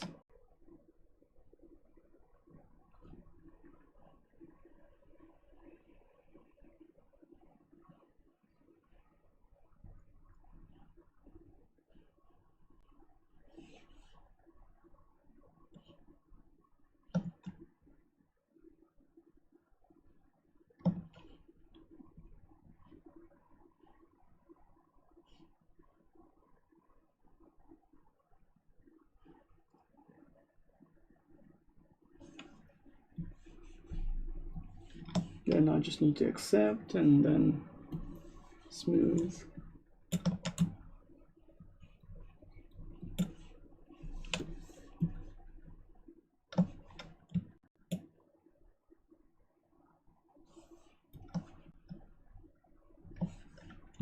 And then maybe mirror and weld, and then putting some like green color to it.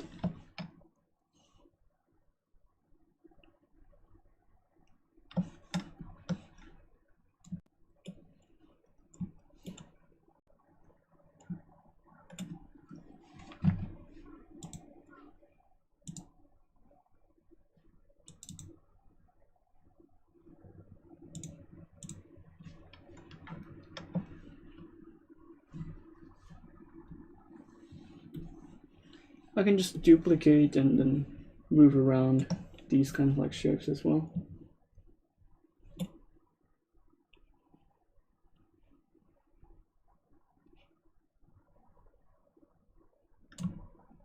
Making it a bit more thinner and then having it on a different position.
I can have a different shape as well.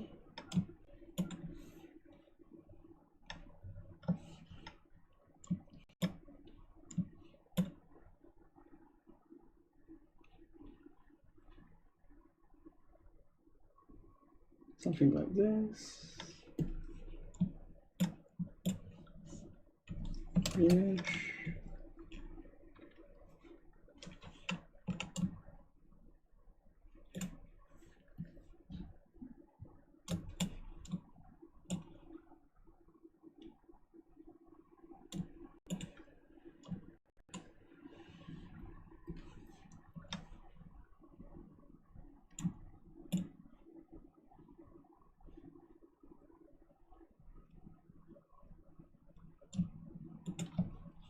Get a shape like this, and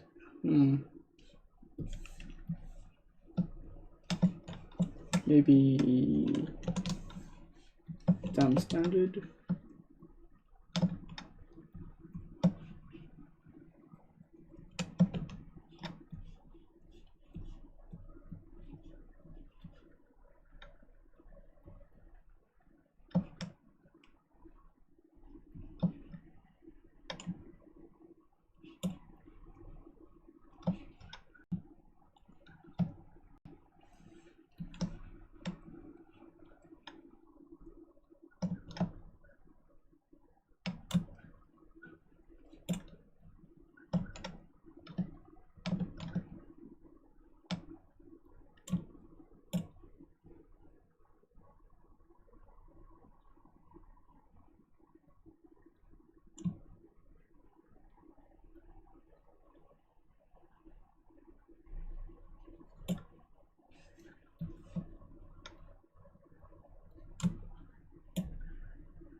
Something like this, I guess.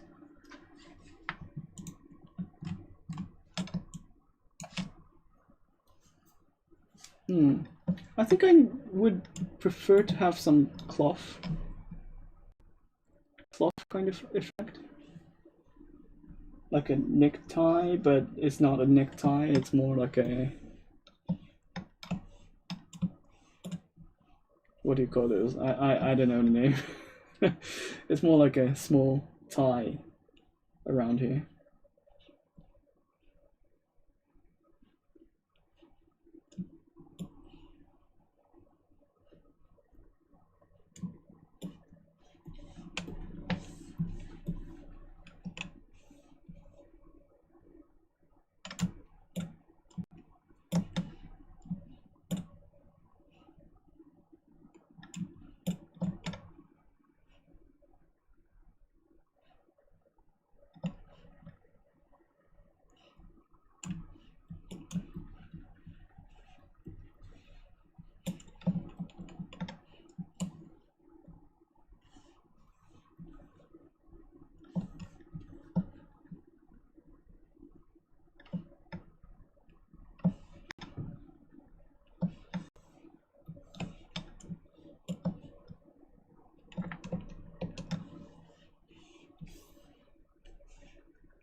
scarf? Yeah, that makes sense.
How long do you stay in the Dynamesh design phase before cleaning retopologizing the mesh? Depends. Like, I think I usually just stick around with Dynamesh before, well, until I just get the design or the rough design correct. And if I just need to do some details, I just switch to ZBrush or manual retopology.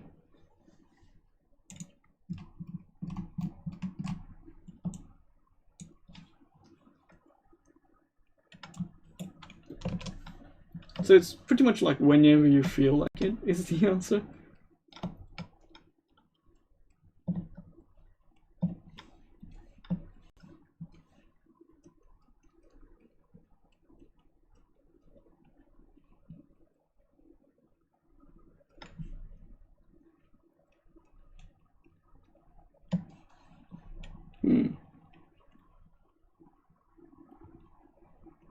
I was doing something experimental and I think, yeah, this looks nice.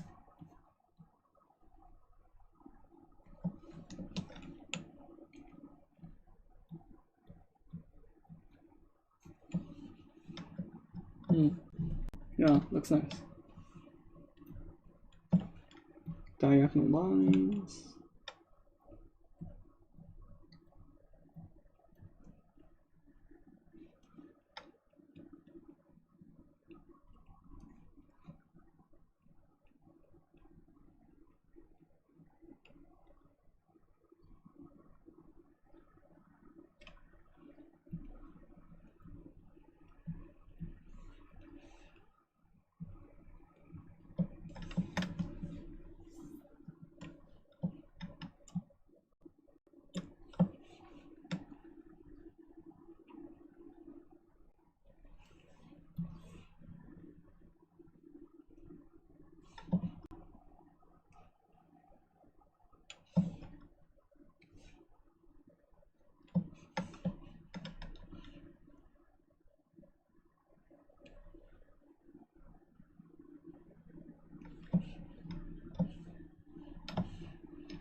I think I need to tweak the faces a bit more.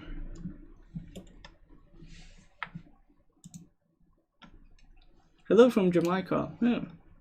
Jamaica. Welcome.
Hello.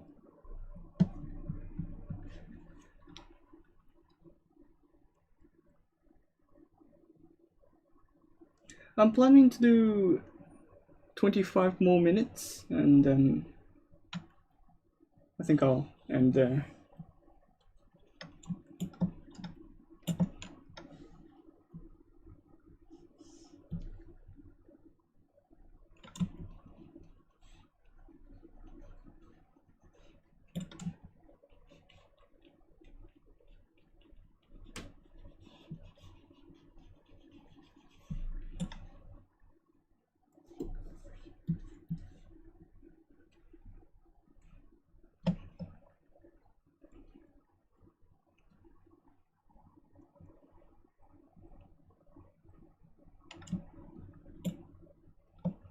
What time is Jamaica, by the way?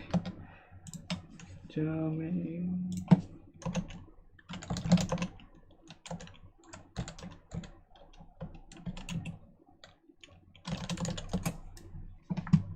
Oh, it's 7 in the afternoon. Yeah.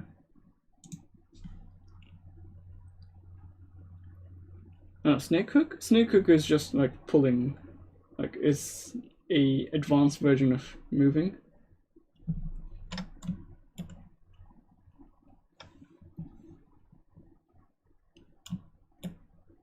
It's good at like getting pointy areas.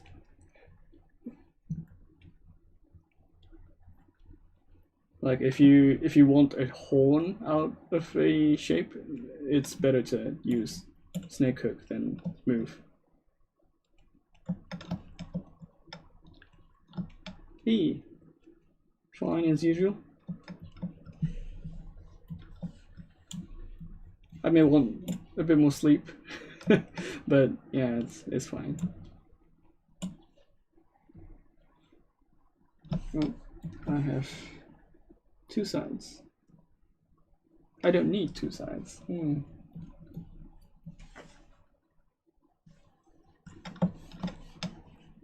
Let me delete loop.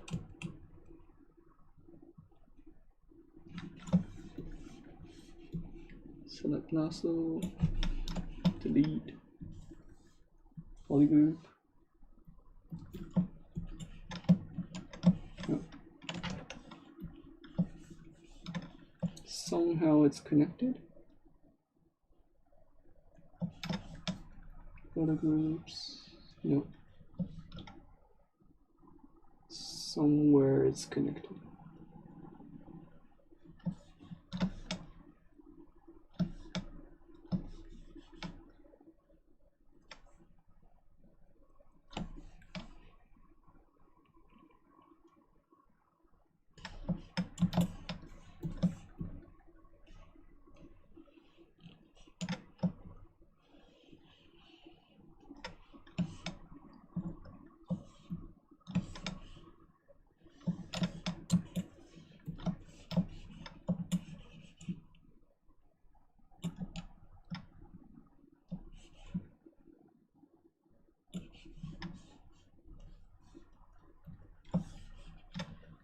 It's still connected? What?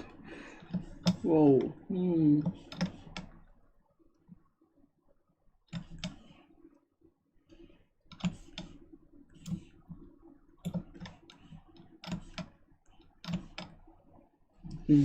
Okay, and then I just need to lower the resolution and then retopologize.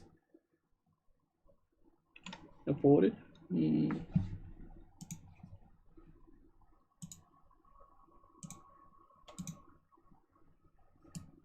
Okay.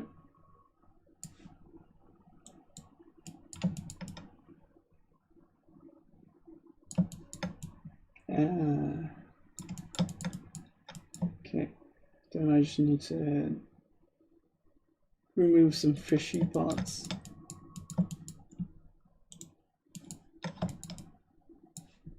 I can just remove this and then polygroup.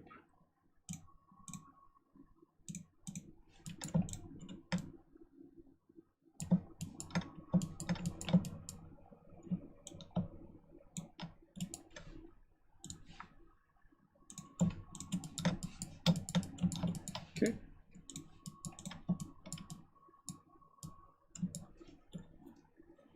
I think it was just better for me to start from scratch at this point.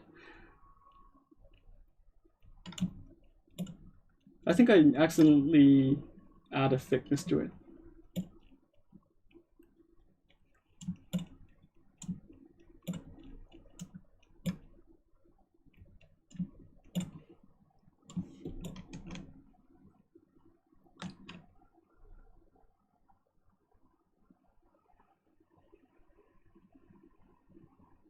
Have you used Houdini at all? No, no. Have you? How do you delete the backside of the mask? Backside of the mask. You usually, like, for example, if I start from here, and then if you extract, if you don't add any thickness, you're gonna add a one-sided mesh like this. Like, it's totally one-sided, so you don't see the back, right? So if you start from here, it's gonna generate a one-sided mesh, but if you accidentally add a couple of like thickness to it, like 0.001 or something like that, it's gonna add thickness. So that's where I was struggling.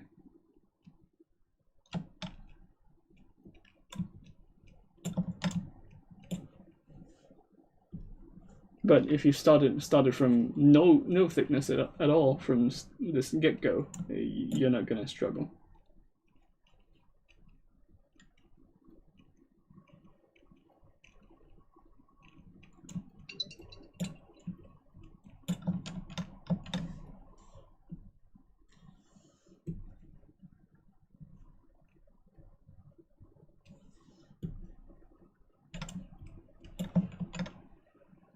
I don't want this pointy part, so yep. Smooth.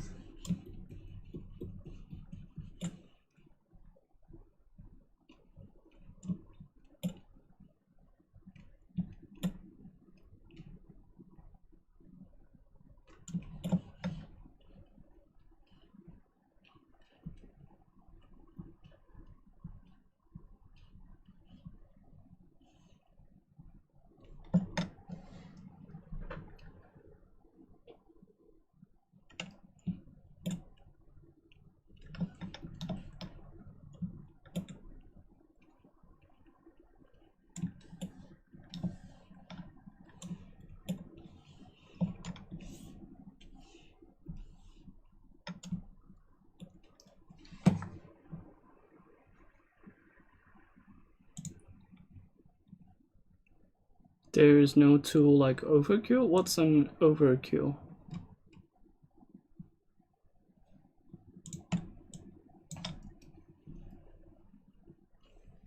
What do you mean by that?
Yeah, I understand the meaning of like overkill itself, but what do you mean by overkill for a tool?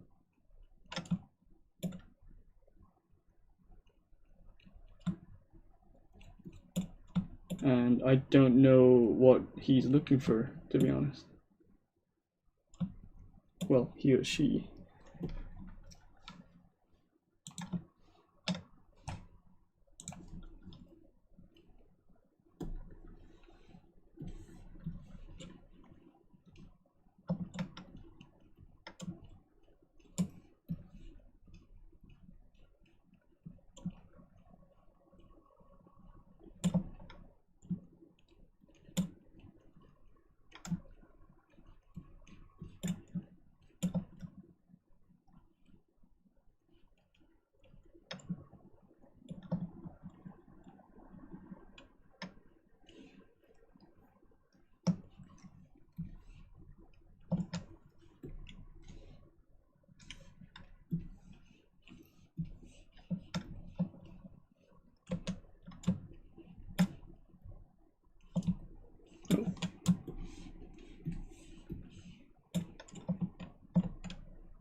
Delete lower, delete hidden, polish features.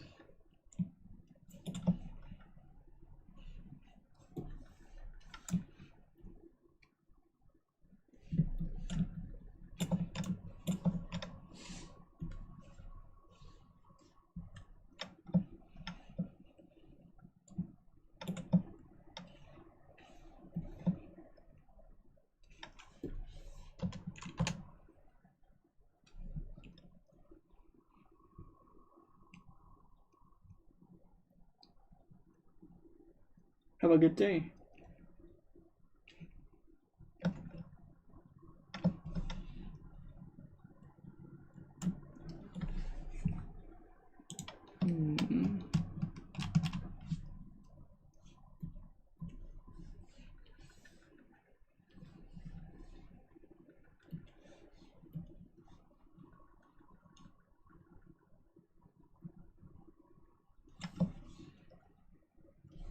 Maybe inside, yeah. So thickness, smooth.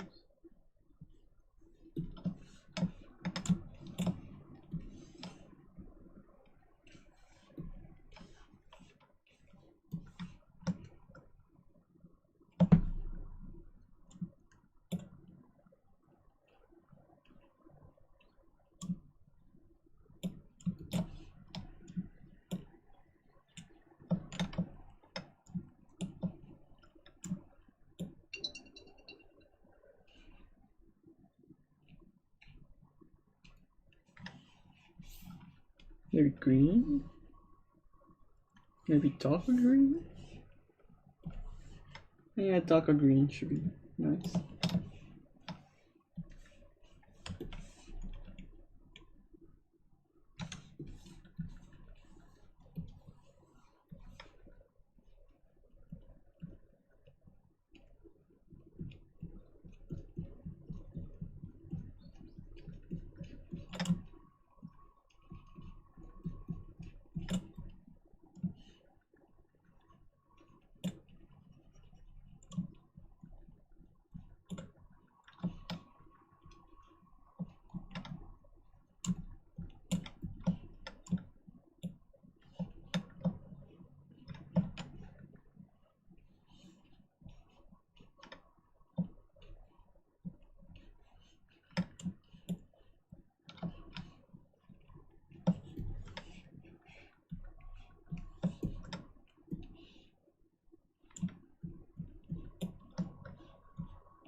How to shape the hot piece? Manual polish by groups or retopology by piece?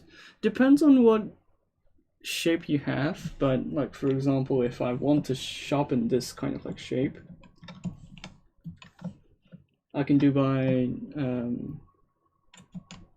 I can do it by like masking the corners first, like this.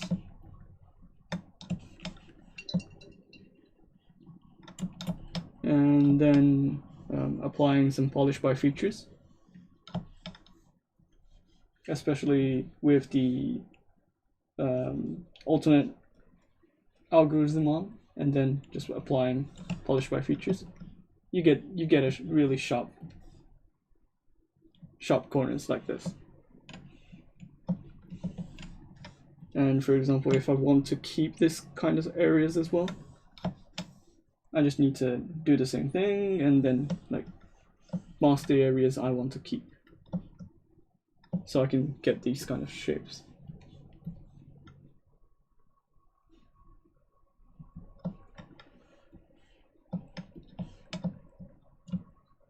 And then also, if you want some like specific area to be pointy, you can always use the snake hook and then go to curve, and then you have the option to accu curve.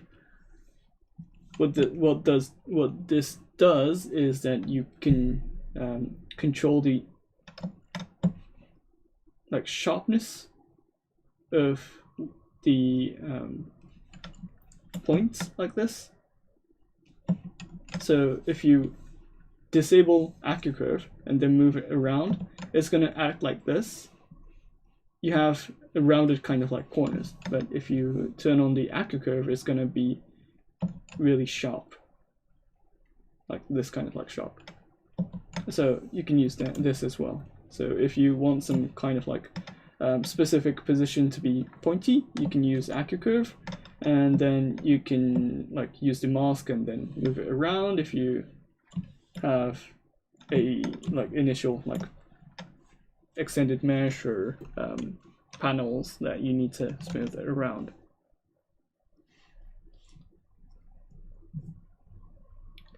Curious question, why no ZBrush live stream and does some environment art?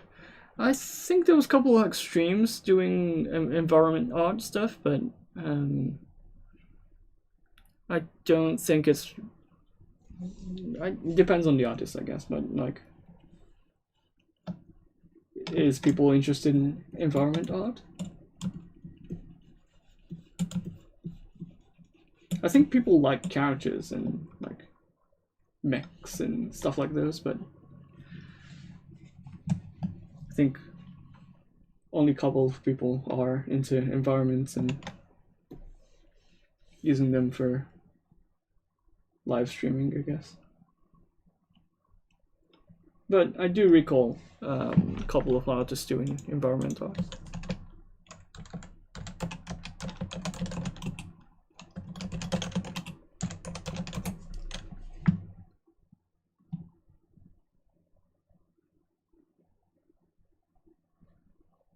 Yes, for example, there's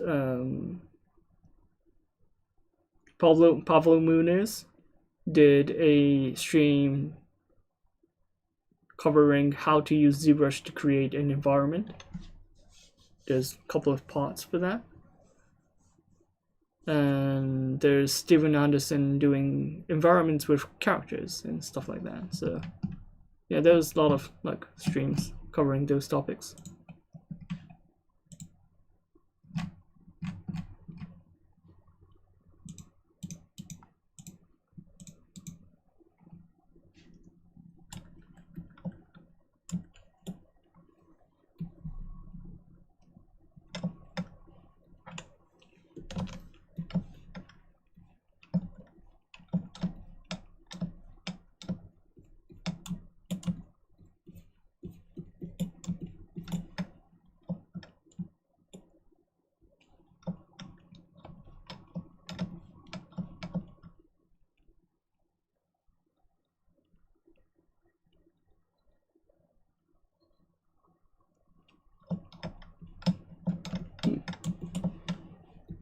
No, I'm not gonna rig, but I'm gonna do some posing after this, and I need to like get the shape done and then do some retopology and then posing.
when I use crease for the type of piece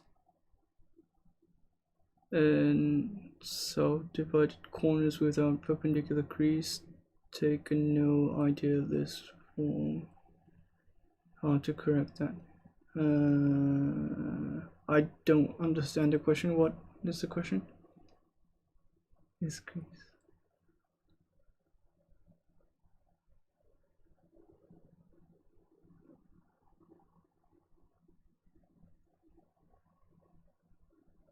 Well, there's a couple of cases where you don't want to use crease. You need to use the edge loops to control the corners.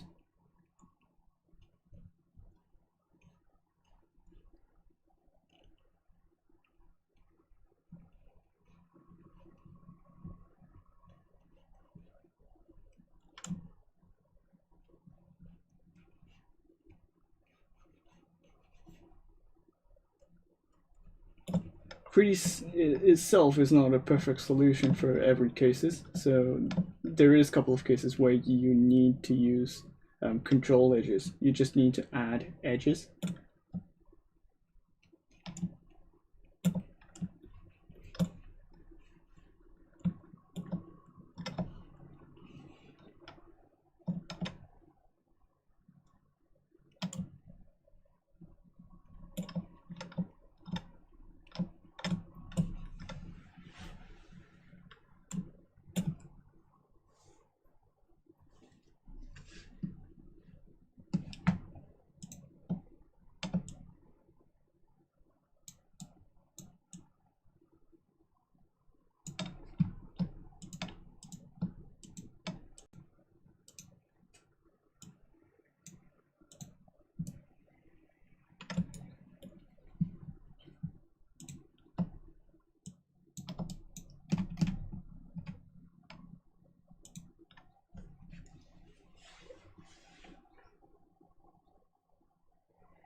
Yeah, so you just need to add edges. So for example, I think you're talking about these kind of like shapes. Let me see.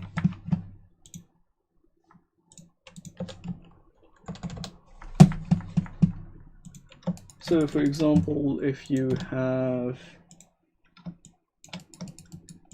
this kind of shape, and then if you want to crease this, crease, crease, crease, and then you do the whole thing.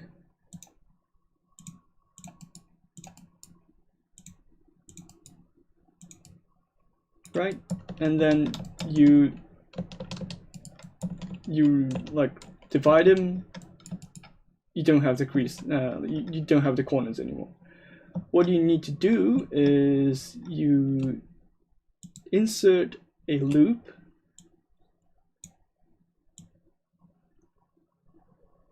in these areas, and then you don't have the rounding effect anymore. Is this the case?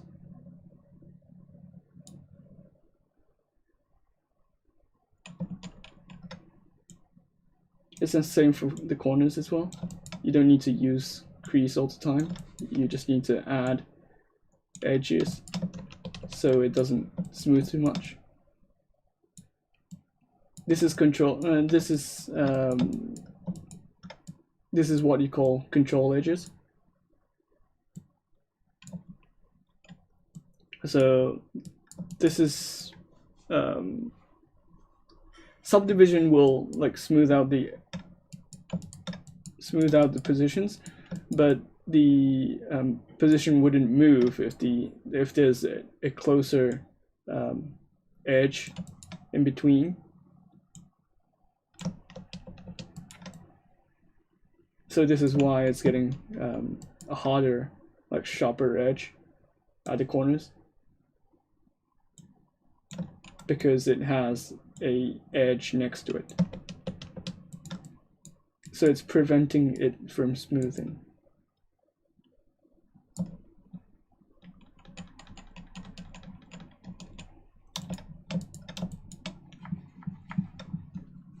So there is a couple of cases where you don't want to use crease, so you just need to add edge loops around it.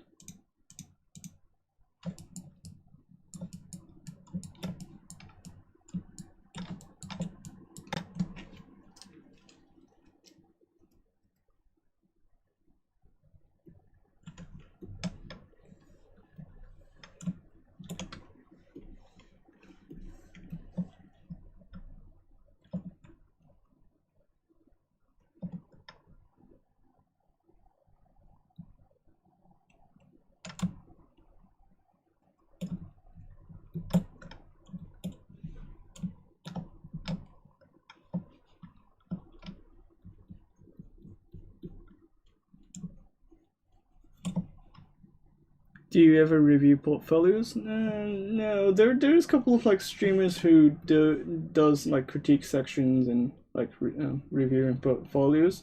Like for example, I recall I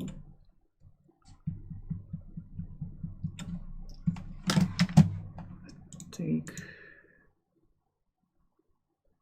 Thomas Whittleback is doing some like portfolio reviews. He does critique sections as well, so there's a couple of artists who does those kind of stuff, but it's not my kind of like area of expertise, I guess.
I think I need to think about the bodysuits, to be honest. Like, this could be improved.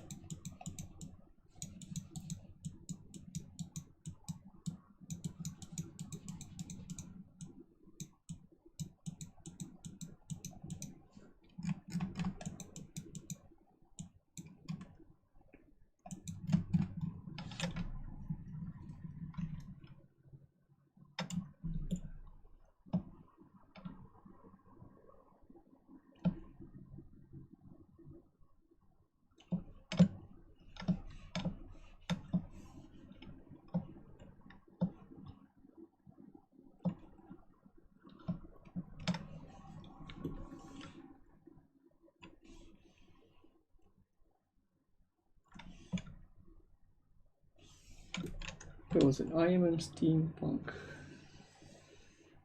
Steam Gears. Rivets.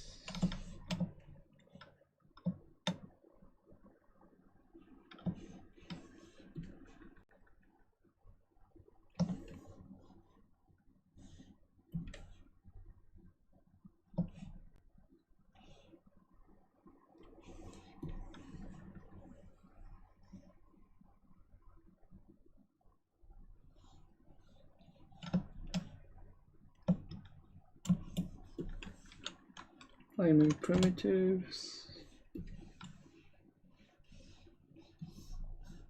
Oh, there's no capsules? Okay.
No problem.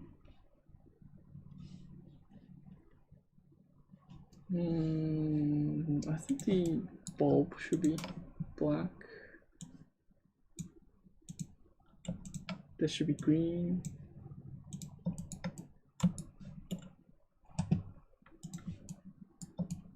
I think we could put some like a liquid inside as well. But yeah, we can do it later on. Maybe adjusting the angles a bit.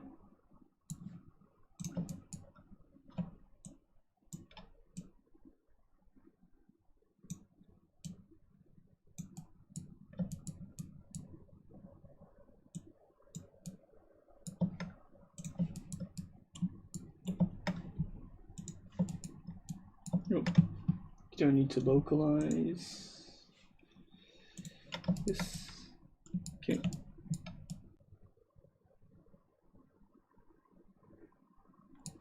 Maybe a darker color.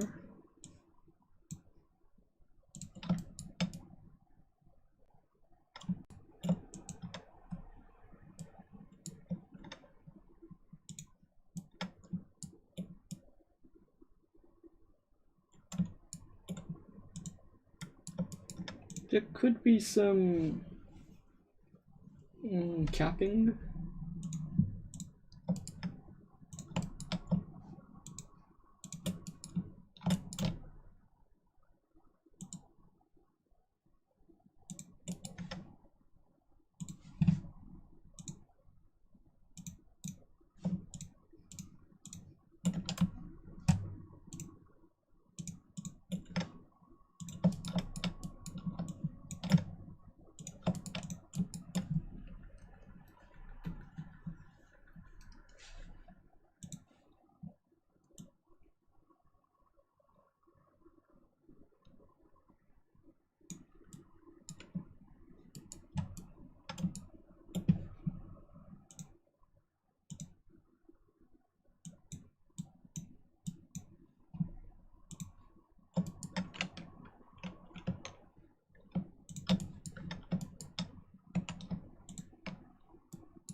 You can set the camera to perpendicular with the modeler actions. Surely you know it, but just in case. Yeah, you can do that as well.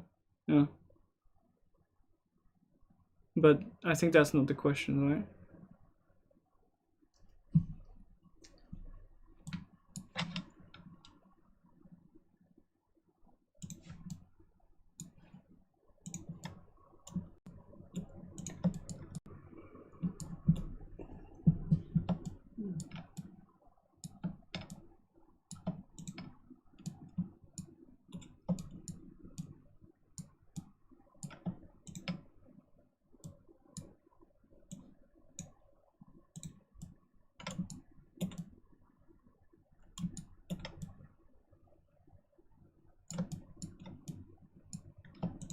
I think we need some like neck armor, I guess, on the back, because this is gonna really like snap really easily when you have a bit of like attachment to it. So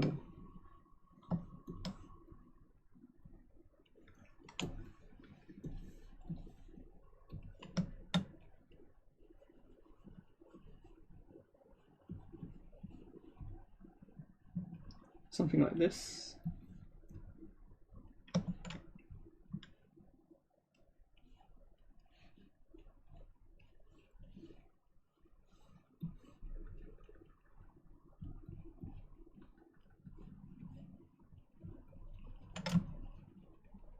So she's more like injecting monster energy directly to her neck, I guess.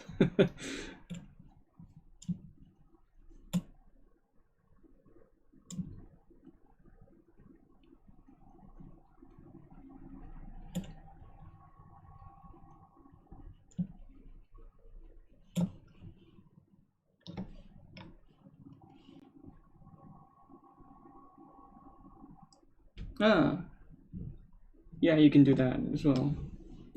Like if you want to like use IMMs, you can do that, but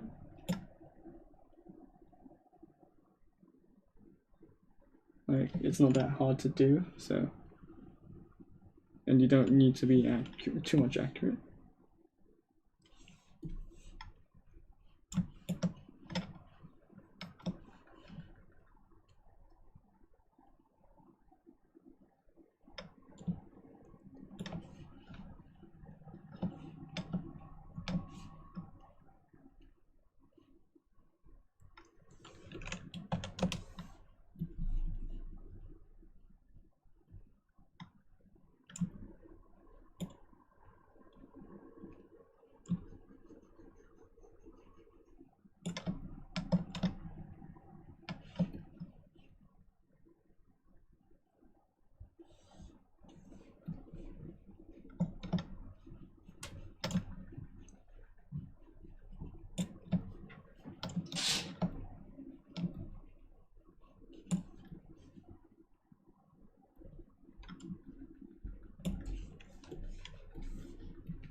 Okay, I think it's enough for this stream.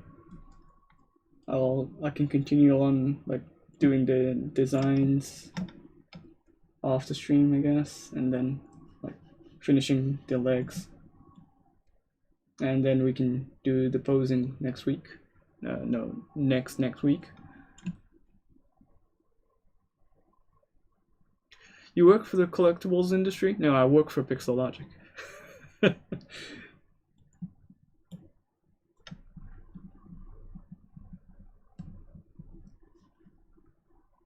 Yeah, I need more details, I guess, but yeah, I can do the details after posing.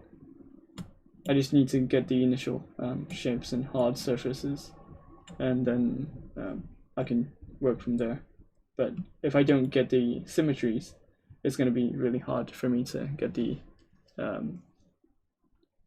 parts afterwards. So yeah.